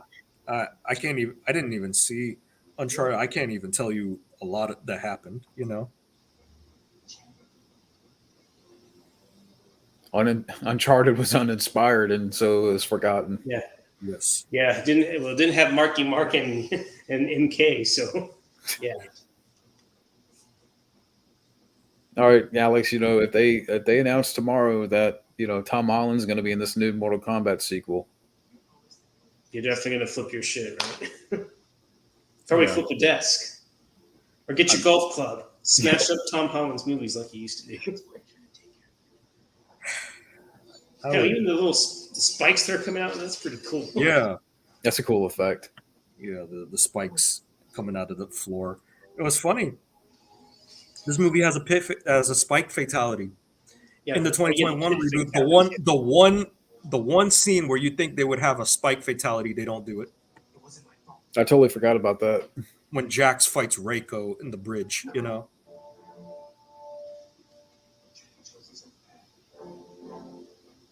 Every man is responsible for his own. As much as we talk about the reboot more than this movie, I think maybe at some point. Even the morph transformations were pretty good. Yeah, that's perspectives were great. Someone's gonna request a rant commentary. Oh, undeniably, yeah. So we could. I just thought of something. Maybe Annihilation. Imagine this: if the commentary on 2021 is us praising this movie. Yeah, it's gonna be the other way around. It's like the reversal. We praise the hell out of the first Mortal Kombat while talking down on the reboot. Yeah, I didn't even hate the reboot, but it's nowhere near this quality. It's not. It's definitely not nowhere near this quality. Hell, maybe you could have revealed that maybe Liu Kang, he's like a descendant of the original Liu Kang. That could have been. kind of an interesting way of doing this. And I think at this time, like, yeah, Karatagawa had to been in his mid 40s. Yes, I think so too. 'Cause Yeah. And did you say that Robin Shou was in his 30s when he did this, or he was Yeah, still in his 35. 30. Man, He was you'd 34 think he would when be in his mid-late 20s. It's pretty good. Yeah. He really Listen. bulked up as Liu Kang. Even had the look thing, too. Yeah, because Yeah, I know Robin- Scotty, you're a little bit older than me, Scotty, right? Mhm. Yeah, I was born in 84, so I'm 38. Mhm. I'm almost 34, so I should be. I'm like, damn, Luke, Robin Shu's in great shape. I need to get in that shape. Yeah. Yeah. All those souls you still don't have to get all. And they show why Liu is the strong and mindful one. Yeah. Even like nowadays, you don't have like villain actors like a No. Karatagawa. Like Yeah. Kerry Tagawa, or You just don't have actors like that. you don't have Alan Rickman in Die Hard. You don't have Wesley Snipes in Demolition Man, or even Brian Thompson in Cobra. Right.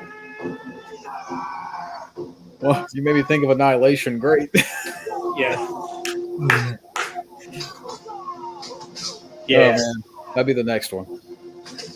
So, yeah, so. I'm assuming you definitely thought Brian was better as the Night Stalker than he was as Shao Kahn, right? Oh, absolutely. Yeah. If he was the wrong choice, who do you think would have been better? Maybe like Clancy Brown or Dolph Lundgren. Yeah. And it's almost like Liu Kang has that fireball little fatality in a way too. When they Yeah, you definitely see it's a fireball, and you know, Maybe Brian Thompson could have worked if he didn't just play it over the top. yeah, Yeah. The script and the direction was better. yeah, yes, flawless victory, huh? Well, it's You know, Victor even Lee. though whenever Shang Tsung, becomes reduced to a skull and Yeah, you know, that whole flawless victory thing, I see it as like the structure in the video game where it's like round 1, round 2, round 3. Hell, even though this is probably CGI, it still looks pretty impressive. And he gets a chance to see his brother and say goodbye to him one last time. So Yes. yeah, With the excellent song, Halcyon and on, like John mentioned. Yeah.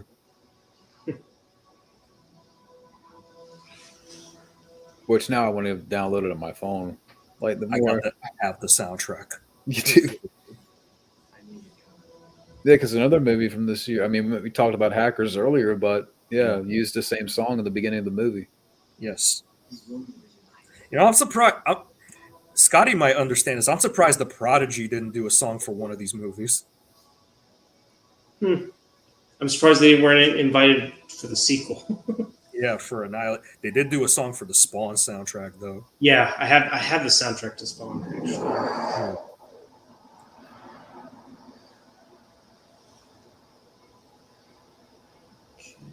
Such a peaceful and such a tranquil song, you know.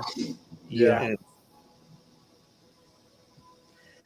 Frank Welker actually did the voice of the creature reptiles, it turns out. yeah, he does a lot of creature effects. And of course, I know he did the voice of Shao Kahn at the very end. Yeah. Maybe if they could have gotten like a body double or someone, like if they didn't reveal Shao Kahn's face a whole lot, like he was wearing his mask, maybe Frank Welker could have done the voice where he could have been a little more intimidating. Because that was a pretty cool, the way Frank Welker did the voice for Shao Kahn briefly, it was actually pretty good.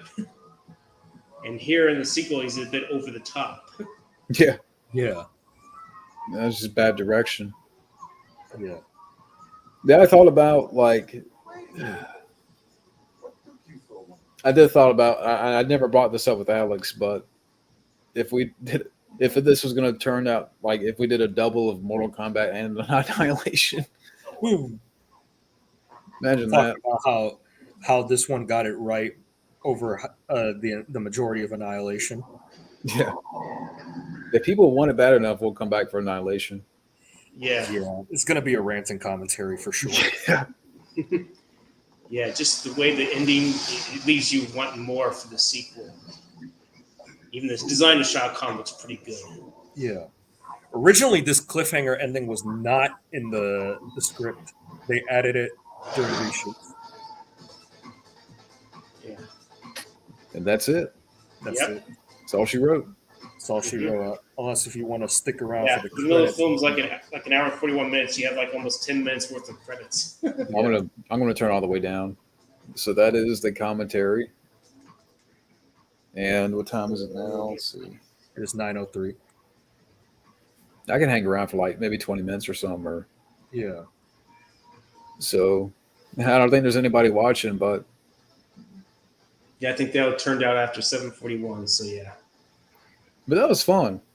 It Oh, was yeah. a lot of fun. Yeah. We're going to Watch come it. back and Watching the movie again and taking the piss out of the reboot compared to this film. Mhm. I think we would have a ball with Annihilation. I'm just saying. Yeah. So you're saying you're definitely up for a Annihilation commentary, or are you going to try to do both Annihilation and the reboot, or you just Well, one separate movie? I don't know how much of that I could take. I would say like Annihilation. Like I would do them separate if people want it bad enough. Yeah. Yeah, George S. Clinton. Speaking of which, he actually did the score for Good Burger, believe it or not. I think. Who? George S. Clinton. George S. Clinton. Wow. Yeah. I would have to rent. I think he also scored. I think he did all the Austin Power films. I can't be sure. Yes, he did do the Austin Power trilogy. Okay, so he did. All right. Couldn't remember if he did all of them or not. Let's see. How much does it cost to rent Annihilation? Just curious. Not that I'm going to start probably it. too much. Francois Patek plays Sub-Zero. Okay. $3. $3. Stephen Ho as Chan. Patty Johnson, yeah. Yeah. So we're at the credits now. Yeah. And the stunt players. Look at all the stunt players. Yeah, I'm trying to see. Mark Casso, really? Yeah. Leonardo, stunt double from Team NT2. I just saw his name in the stunt players. Yeah. He did. Makes He did sense. yeah. Yeah, a lot of the crew members from the Ninja Turtles films were present here as well.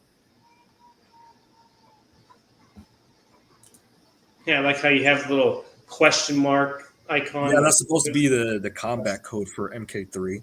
Yeah. Oh, wow.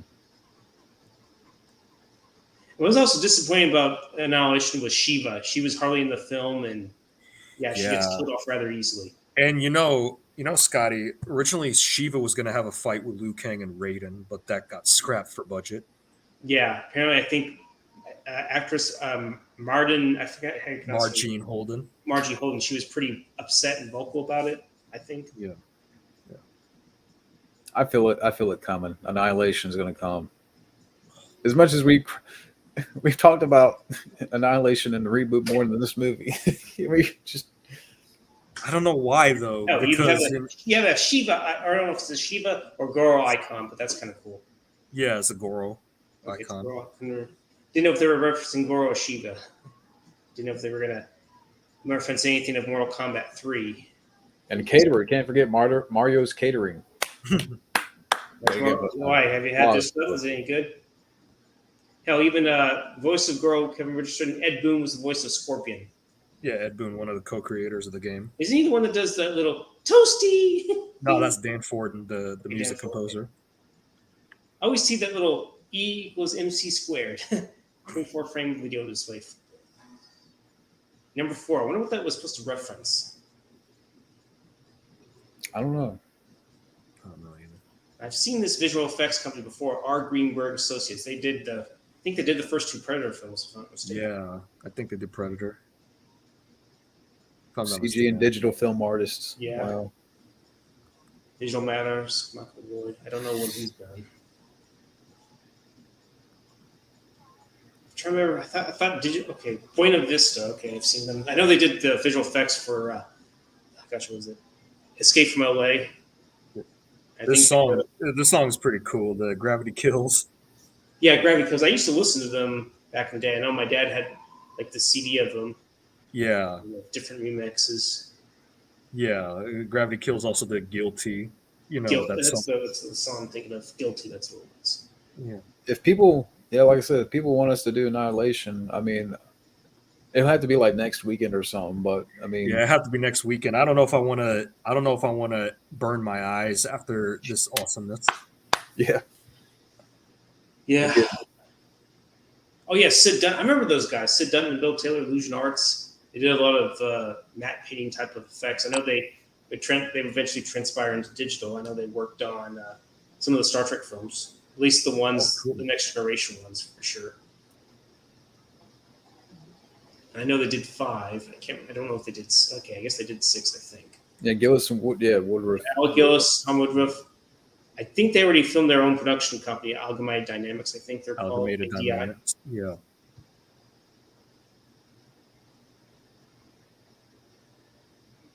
Yeah, we're just reading the credits. Yeah. It's funny. Yeah, it makes me wonder who did the fucking visual effects for MK Annihilation. Yeah. And I've seen that EFX systems before. I don't remember what they did, but they must have did a lot of films. I was trying to also decide on my channel. I'm trying to decide if I want to do a live commentary. Do you think we should do Gunmen? Perhaps. That'd be fun. Mixed and re-recorded in a Lucasfilm THX sound system theater. Yeah. Of course. I think, didn't the sequel even use that, I think? Yeah. I want to say I have the movie, but I'm not sure of Gunman. I mean, I got the movie, I think. The good news is you can watch it on YouTube for free. Oh, that's good. Yeah. And it's in widescreen, of course. Okay. In HD, of course, as well. It's really the best copy you can find is on like YouTube and on a streaming service, because sadly it didn't get a good physical release, because when we got it in the US it was only in full frame. These credits are long, but at least you got some great music playing in the background. Yeah. And there's only one nurse on set. You see that? What? Yeah. There's only one nurse. Only one nurse? Wow. Additional action sequences, Let me fight see. choreographer Robin Right Shooter, warrior. and stunt coordinator Jeff Imada. Jeff Amato. Yeah. That was Brandon Lee's buddy who worked on Rapid Fire and The Crow, and he did a lot of other movies too. Wow. I'm surprised they didn't get that K Kwan in there, you know, because he was also a fight choreographer for a while too. Yeah. I mean, he did do the first X-Men movie, so there's that. Yeah. Wow, there's a lot of people. Maybe get Short Round as Chan. I don't know. There you go. Maybe Short Round could play Kung Lao. Kung Lao. That'd be cool. Yeah. I think he could pull it Gabriel off. Kwan as Kung Lao. Yeah, let's say if I were to get involved in film, if I do another Indiana Jones film, he definitely would be involved in it. Yeah, make a spin-off. Yeah. But I don't know if I want another indie film after the Diarrhea of Destiny. Dial of Diarrhea. Yeah. Diarrhea. Yeah. Oh, that fucked that movie. Yeah. I saw like 90% of it. I'm like, nah. This is actually a really cool remix by Utah Saints of the MK theme with the samples from the movie. It was a different rendition of the song. Rendition. Yeah. TVT Records. I've seen that label before. I think they even were involved with the Gravity Kills band too, if I'm not mistaken. Yeah, they were involved with Gravity Kills. They were involved with Seven Dust for a while. I don't know It's crazy that this went platinum. Yeah. In 2 weeks.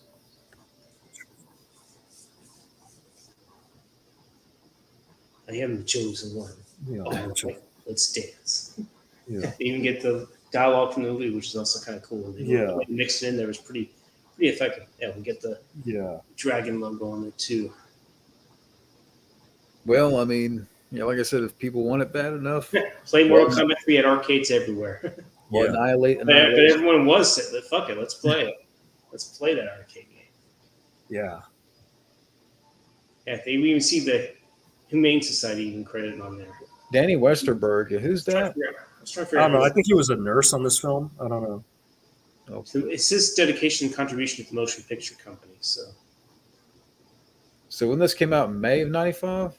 August 95. August. Okay, so I was almost 6. We even get a little dialogue from Shao Kahn. Flawless. And that's it. Even he thinks this movie is a flawless victory. Yeah. Yeah. He didn't really say anything on the sequel, so yeah. Yeah. That should tell you something right there. But I think there's like maybe one person in the chat. Somebody's watching, and that's it. So I don't know. Maybe a troll. I don't know. It might be. Wonder if it's. I would say it's Sterling, but I heard he was taking a break from YouTube. Maybe it's Cole from from the reboot.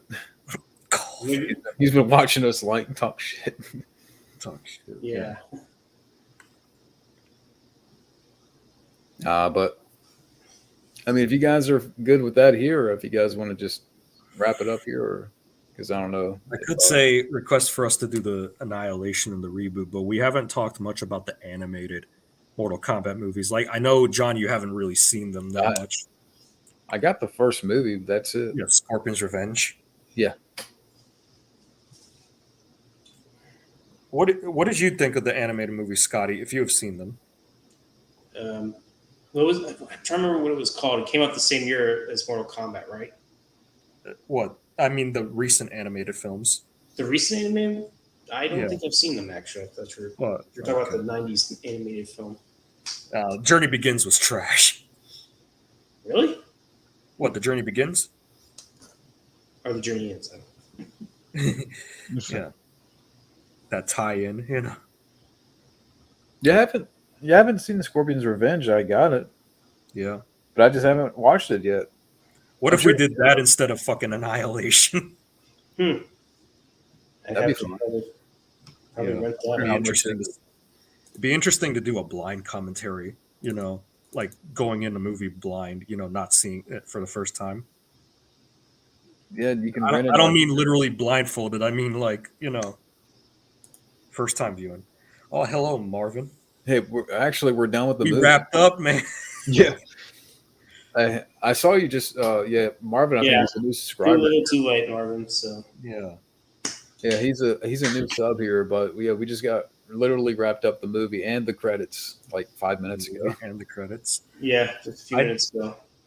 I did my best to talk about the production of the movie, but you can watch Good Bad Flix' video on that. And we were having.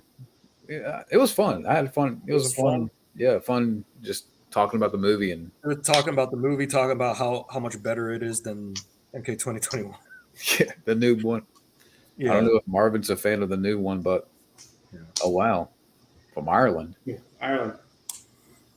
Yeah, I'm part Irish myself, so more power to you, man. But let's check the time. It's 8:15 on my end, so It is 9:15 right here. yeah, you're both on the east side for sure. The east side. What zone are you in, Scotty? Central time zone. Is it? You say you live in Texas, right? Yes, How is it hot over there? Because it's hot over here. Yeah, Yeah. is. it is still in the triple digits. Though Yeah, supposedly we might get some rain. I don't know if that's true or not. Because me and Alex were like an hour and 20 minutes apart, I think, right? Yeah, I live in Sanford. I'm not giving my address away because fuck that. Nah. So I know that John lives in North Carolina, so Uh, I don't know where you live specifically, Alex, but I Oh. know you want to keep your. Oh, Same I forgot to name myself Sub-Zero. I just came in as Retro Scotty. that's the Sub-Zero cool Liu Kang, Scotty Cage. isn't it? Yeah, that's funny because I didn't think about that. Like I put it as the background, and I'm Sub-Zero, and Liu Kang is. So Scotty's the referee. Scotty's the referee. Yeah. On the referee. What Mortal Kombat character would you want to be, Scotty? I always said Sub-Zero because I always played him the most. Unmasked Sub-Zero, that's what it was. From MK3. He's my favorite. How dare you? Oh, really? I didn't know that. I'll go Johnny Cage since my name is Johnny. So Johnny Cage. You be Liu Kang, right? Yeah, I'm Liu Kang. Currently 2:16 a.m. Wow. Friday morning, I'm off. Hey, that's great. It's So funny. you are- Funny enough, I requested 2 Fridays off this month, actually. He's 5 hours ahead. Yep. Yeah. 5 hours ahead. Yeah. Well, more like 6 hours, probably. Yeah. Wait. Because it's 9. Okay. Well, okay, 5 hours for you. Sorry. But Oh, you good? I have to look at the I'm time. probably thinking my time. That's why. 5 hours for you, 6 hours for me. Yeah, I mean, this is the post show, the aftermath. You know, yeah, the beatdown of the reboot. Yeah, the actual, which we talked about a lot. I mean, but yeah, golly, I don't know if I want to watch that movie. I don't, you know what? To be honest with you, I'd rather watch Annihilation more. Yeah. At least you can say there were a few good things in Annihilation. I know that Robin Shue probably was one of the better things about it. Maybe to Lisa Soto, but it felt like she didn't do a whole lot. for Mortal Kombat Annihilation or 2021, you're gonna Not need a Mortal lot Kombat of Annihilation. you're gonna need a lot of booze. Oh, or this is not booze. This is Gatorade, but you're gonna need something to drink. Oh, Yes. are we gonna get the Water Boy in here? Yeah, Well, Bobby Boucher, what? Oh, we should, yeah. She's Oh, that's he's cool. been in New York. That's, That's cool. great. I actually was born in New York. Migrated to North Carolina when I was about maybe 5 years old, 4 years old. born and bred. Yeah.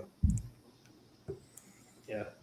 I got family members up in North Carolina. So And it's hot. I mean, it's like today's high was probably, I don't know, in the late 90s.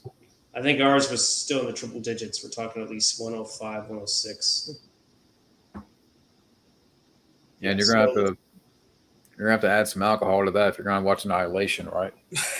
Yeah, we're gonna all feel the heat on that. Yeah. Without Gene, whatever. What you're gonna need is some. What I'm gonna need for that fucking movie is some Coke, maybe some food. Nah, do we need food for that shit though? Because it's a shitty movie. One of us might throw up. You know. Cyanide. I don't know. If The food would probably be the bitter enjoyment of it, right? Yeah, any of you guys been outside the U.S.? I have. I've been in Colombia. I don't know. One time was in Cozumel, Mexico. Mm-hmm. I've never been outside the U.S. Mm. Yeah, probably maybe for the better. Maybe I don't know because of the current situation going on with the world, which I'm not going to get into. Yeah. Right.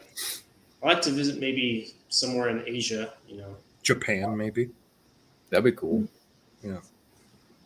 Yeah. By the way, did y'all see Gran Turismo yet? I've seen it. I haven't seen it, but I heard some good things about it.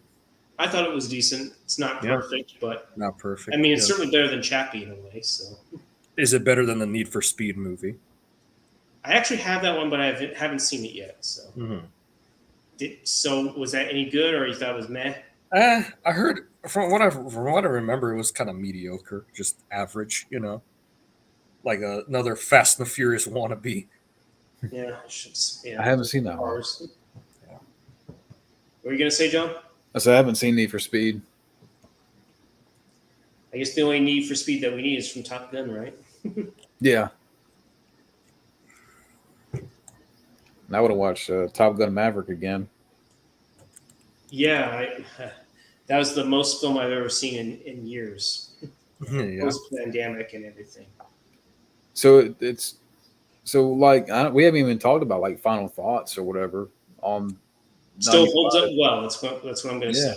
It's still a great movie. Still as good as it was back in '95. Still Minus a great little few CGI elements, Still a great movie. Moves at a good pace. Great fight scenes. Great cast. Great visuals. Great soundtrack. It's my personal favorite Mortal Kombat movie. Mm-hmm. Even after the animated films that came out, even after the fucking mediocre as fuck reboot, this is still number one. Yeah, I think when I did like a top 20 favorite movies last year, it was in my top 20. I mean, and I still think it would be in my top 20 because it's just one of those movies that, it's always a comfort to go back and watch and be entertained by the characters and the soundtrack and the visuals and all that stuff. And I mean, it's the best video game movie. It's my favorite video game movie for sure. Definitely in the top 3 for sure. So, and it's still, I mean, even now, I mean, I've heard good things about the new Mario Brothers movie, and Sonic the Hedgehog was good, but I'm like, Yeah, even those, as much as I like them, they don't quite compare to this. You know. Yeah, the authenticity of it. Yeah. The It's like overall, with the overall entertainment factor as well. You know. I'm surprised I never brought up the Hitman movies and during the commentary, and that pisses me off. Yeah. Those Or movies. Max Payne. Yeah, Max Payne, and I haven't seen Tekken though. I've heard decent things about that one. Or Yeah. even Street Fighter: The Legend of Chun Li. Fuck that movie. Yeah, If you want to do like a really boring commentary, like where one of us is sleeping, a NyQuil, Legend of Chun Li. I've never seen that one. I haven't even, but I heard it sucked ass. It was terrible. Even I if, saw, if Kristen, whatever her fucking last name is, from Smallville, is even though she's good looking, she couldn't save it. Have we already passed the 30th anniversary of Super Mario Brothers?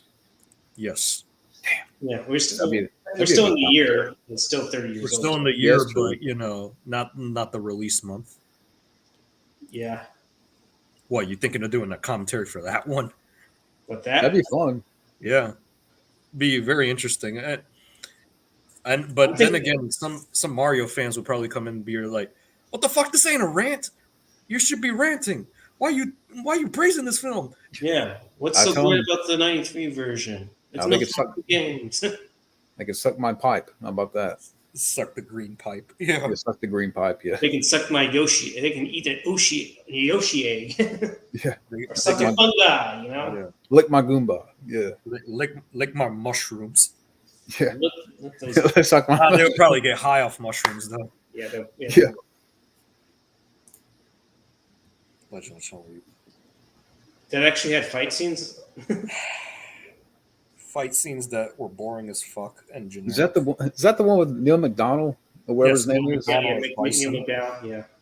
Every time you get that guy in there, it's it's bad news. Well, he Yeah. was in Star Trek First Contact, so that was actually a good movie. Yeah, he was in Captain America, and I didn't mind him in there. But And he had a small bit in the first Sonic movie, and that was it. hey, Ryan. Yeah, Ryan, you like Super Mario Brothers '93? And if I recall, he was also in Walking Tall with the Rock. Oh, yeah, that's right. Yeah. And Christian, how do you say her name? Christian Crook. She was Kristen in Crook. from I Smallville. forget. Smallville. What about her? Smallville, yeah, well, yeah, of course. That's what people And- remember her for. And she was on some TV show recently that my mom watched something. This really pains me. That movie, Legend of Chun-Li, it had two people that we like: Michael Clark Duncan, rest in peace, and Robin Shue. Oh, he was in that movie too? Yeah. And I think Robin Shue was in Death Race too, right? The Yes, remake. Death Race. Yeah. Also directed by Paul Anderson as well. Directed by Paul Anderson. You know. And he returned for the sequels. Yes, he returned for the sequels, which weren't directed by Paul Anderson, but I think he produced them. Are we talking about the Resident Evil films? No, Death Race. Oh, Death Death Race. Okay, so Paul Anderson was actually still involved in producing them. Interesting. But didn't those go straight to video, I think? Yes, they Yeah. went straight to video. Yeah, because the first one I know had Jason Statham. I haven't seen that one in a while. Them. Yeah. That's a good one. Yeah, that's a fun one. Probably Yeah. probably the last decent Paul Anderson flick before he. Did anyone like Resident Evil Afterlife or? Nah, I didn't like it that much. I was going to say this might be controversial, but to me, the Death Race 2008 is a better Twisted Metal movie than the series. I haven't even seen the series yet, so it's not I believe that. I mean, to me, the best part of the series was Sweet Tooth, but he's barely in it. There's barely any destruction. It's about Anthony Mackie, and there's a girl that you follow their journey, but it's not really interesting. A Twisted Metal movie with barely any destruction, a Mortal Kombat movie with no tournament. What is next?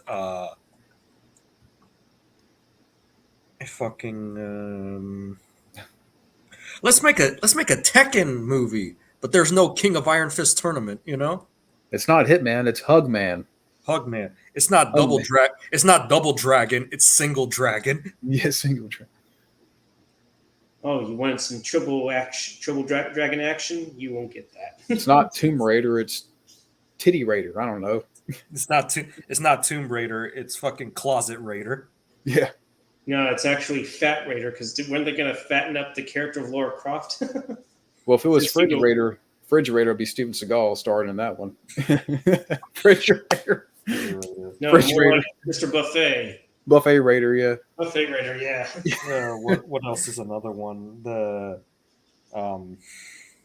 shit. What's another video game that they could fuck up like that? Max Final Payne. Fantasy, I'm guessing. Max Payne. See that. It's not. It's not Metal Max- Gear, probably. Metal Gear. It's not Metal Gear. It's fucking. Well, what was weaker than Metal? Pillow, I don't know. Feathery. Plastic. Paper Gear. Paper Gear, yeah. The Resident Evil CG movies. I saw mean- the trailers for them. It's been a while, but I don't know. I can't say much about them. They are better than the live action movies, though. That Resident Evil Netflix series was garbage. I haven't seen it, but I've heard that. I've heard it was bad. It's really that bad, huh? Yeah, really that bad with live action One Piece. I haven't seen it. Scotty and John probably don't know much about it because they don't follow anime that much. I've heard it's based on the anime and like this live action series. Like yeah. 18 million people tuned in to watch it. Mm-hmm. I don't know if you heard about that. The numbers of people that. That's good for them, I know that you don't follow anime that much, Yeah. No, I haven't seen it. Right. Yeah, fucking. Yeah, like I said, Twisted Metal with no Carnage, Mortal Kombat with no tournament. Fucking. Yeah, they saved the Carnage for like the last episode. Yeah. And it's like blinking you. I wouldn't necessarily say it was blinking you miss, but it was like over before you know it. Oh, I got a good one. Legend of Zelda, but Zelda's not in the movie. Legend of Blank. Yeah. What do we think about Street Fighter? Street Fighter. It's a guilty pleasure. It's bad, but I can laugh at it. It's fun in some areas, and Raul Julia is definitely the Raul best. Julia is great as Bison. Yeah. I have to watch it again, but I remember liking Raul Julia in the movie. Van Damme, not so much. Yeah. It's not. Jean-Claude Van Damme sleep with one of the actresses in the movie. Yeah, he slept with Kylie Minogue. Kylie Minogue, yeah. Yeah, that's. on cocaine. I think it would probably be like a guilty pleasure if I watched it again. Mm-hmm. Yeah. I don't know if you can see it now on Tubi, but I managed to get it off of Tubi for free, believe it or not. Oh, cool. I got the DVD somewhere. You haven't seen this, John, but has Scotty seen the Double Dragon movie? I think that's on Tubi as well, if it's still there. Yeah, Double Dragon. It actually has Mark Dacascos as one of the lead brothers. Yeah. To me. I know about that. I know it's Scott Wolf's in it because he would also star in that TV show Party of Five, if anyone knows what I'm talking about. Yeah, Party of Five. Yeah. And Robert Patrick was the villain. Closer to free. Think about that theme song for Party of Five. Yeah, John. That guy from Party of Five is one of the lead brothers, along with Mark Dacascos. Wow. That sounds talk about mismatched, right? Yeah. Yeah, I guess he wanted to prove he was more than just a pretty boy. I want to see Double Dragon. Just out of curiosity. Yeah, out of curiosity. Maybe that's going to be a commentary one day. You know what you should do, John? Mac and me commentary. Which one? Mac Oh, and God. me. Yeah. My brother's been trying to get me to watch that as a request. I think it's inevitable. And so he's been asking for a while for me to That would watch be it. a ranting commentary right there. This is mean if he's going to do Mac and me, he's going to drag us into it as well. Oh gosh. He'll definitely get his golf club involved for sure. Oh no, I'm down for another commentary, whether that be Annihilation or something else. But yeah, I'm wondering if I should do a commentary for Hard Target. Hard Target. that'd be cool. Yes, do hard I time. didn't realize the version I bought. I thought I had both versions on the Kino Lorber Blu-ray. But it's just one. It's the uncut version. I But know luckily, I this. managed to download the theatrical cut from Tubi. It was actually for free on Tubi for a bit. Certain Universal movies were on Tubi, but like even the Jurassic Park films up until Fallen Kingdom, not Fallen Kingdom, sorry, Jurassic World. I don't think anything going on in that. But I know for the next couple of days I have to sort of like catch up on I got all the requests, so now I have to like do reviews. So I've already watched Atlantis, The Lost Empire, and Dirty Work again. Yeah, Atlantis. That was a Disney movie, right? Yeah, that's good. It was a good one. Yeah, it's a good one. I saw it when it came out, but it's been so long. I don't know if I've seen it. Who was in that one? It was an animated film, Was it animated? like Okay. back in 2001, Yeah. and rewatched Dirty Work again. That was pretty fun. With Norm Macdonald? Yeah, It's been a while. I remember not minding it. I mean it's not the smartest comedy ever made, but it's like a fun, like turn off your brain comedy. Yeah, I remember that Chevy Chase was also in the movie too as well. And Chris Farley's nose is bitten off by a Saigon whore. Yeah, Farley was in that movie? yeah. Farley was in the movie for a little bit. Yeah, so I guess this must have been a posthumous release after his death, I'm assuming. Yeah, but do you guys think it's a good stopping point, or? Yeah, I'd say so. At least as far as because we have like what, one person in here? You said One Yeah, I person in here, everyone kind of went off doing their own thing. Yeah. While we just, yeah. But But this was a lot of fun. This was, Oh yeah, definitely fun to be watching a movie. It's too bad we can't interact in real life. yeah, Well, I mean, I know we're streaming, but it seems like all the friends in but, real life. yeah, always- but I mean, like the smaller. fact that me and John live about an hour and so apart from each other. Yeah, y'all have a better chance of interacting. hey, I think you live in the same state as Rambo Raff.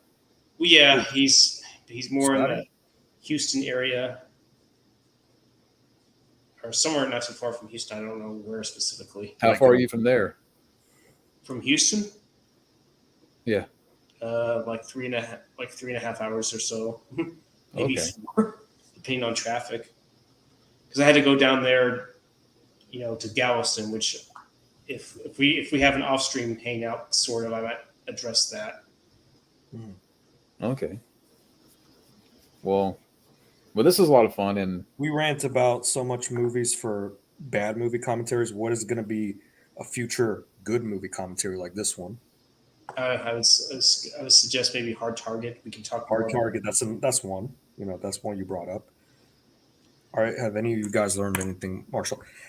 I studied karate for a while, but then I stopped. But I can't really remember the more the more complex martial arts. But I've always been fascinated by martial arts.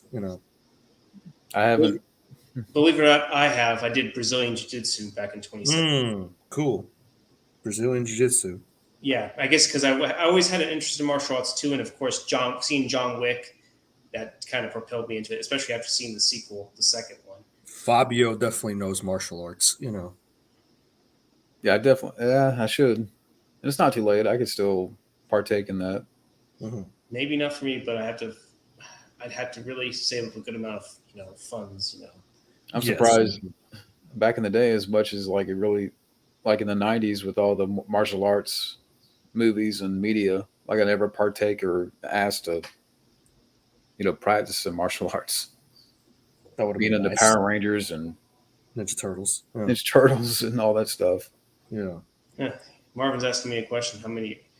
Like roughly a year. I mean, it started like in April, but then less than a month, I actually broke this right thumb when rowing with somebody. Let it heal for a little bit, and then I got back into it. I got about 3 stripes. I believe I ended it probably on August of 2018. I had that little small delay to let my thumb heal. I've seen people try to, do it when it's, when their limbs are broken, but I don't know if that's a good thing to do. You don't want to make any kind of injury worse than it already is. So. Well, if we have to suffer annihilation, we're going to have to break our own limb. I don't know if we have to do that. I mean, Nah. we can just do it like Alex suggested. Have a shitload of drink. Yeah. Yeah. Your choice of poison. Yeah. Yeah. It could be Gatorade. It could be Coke. It could be Pepsi. It could be alcohol, even water. I don't know. But you probably need something substantial. Like water ain't gonna cut it. You need like something with sugar, some hard kind of stuff. Maybe some alcohol, so you don't have to see any more of the bad shit in there. Yeah, Or I you can can't just drink poke fun at some bad shit just to entertain yourself and your audience. Yeah. But one last comment here. Oh wow. Wow, that's a lot. Kickboxing, taekwondo, kempo karate. Really boxing. focus on your grind and your purpose, Marvin. That's pretty damn good. Yeah. He's got pretty intense martial arts skills, that's for sure. Yeah. But maybe like we'll put out another post or something to see what other posts. If you got, I'm down for whatever, but this was a lot of fun, and thank you guys for joining. Yeah. Thanks a lot. Thanks for having me, John. It's always a pleasure. Yeah. And we'll do this again, maybe next weekend or something, and we'll pick a night and pick a movie. Pick a movie. Either we're gonna suffer through annihilation, or we're gonna pick something different. Or something that we can enjoy and actually talk about. Something that we can enjoy. Sky's the limit. Mm-hmm. But thank you guys for joining in, and this was a lot of fun. And for people out there, thank you for watching. Thank you for watching. And thank you, Marvin, for sticking by. All right. See you. See ya.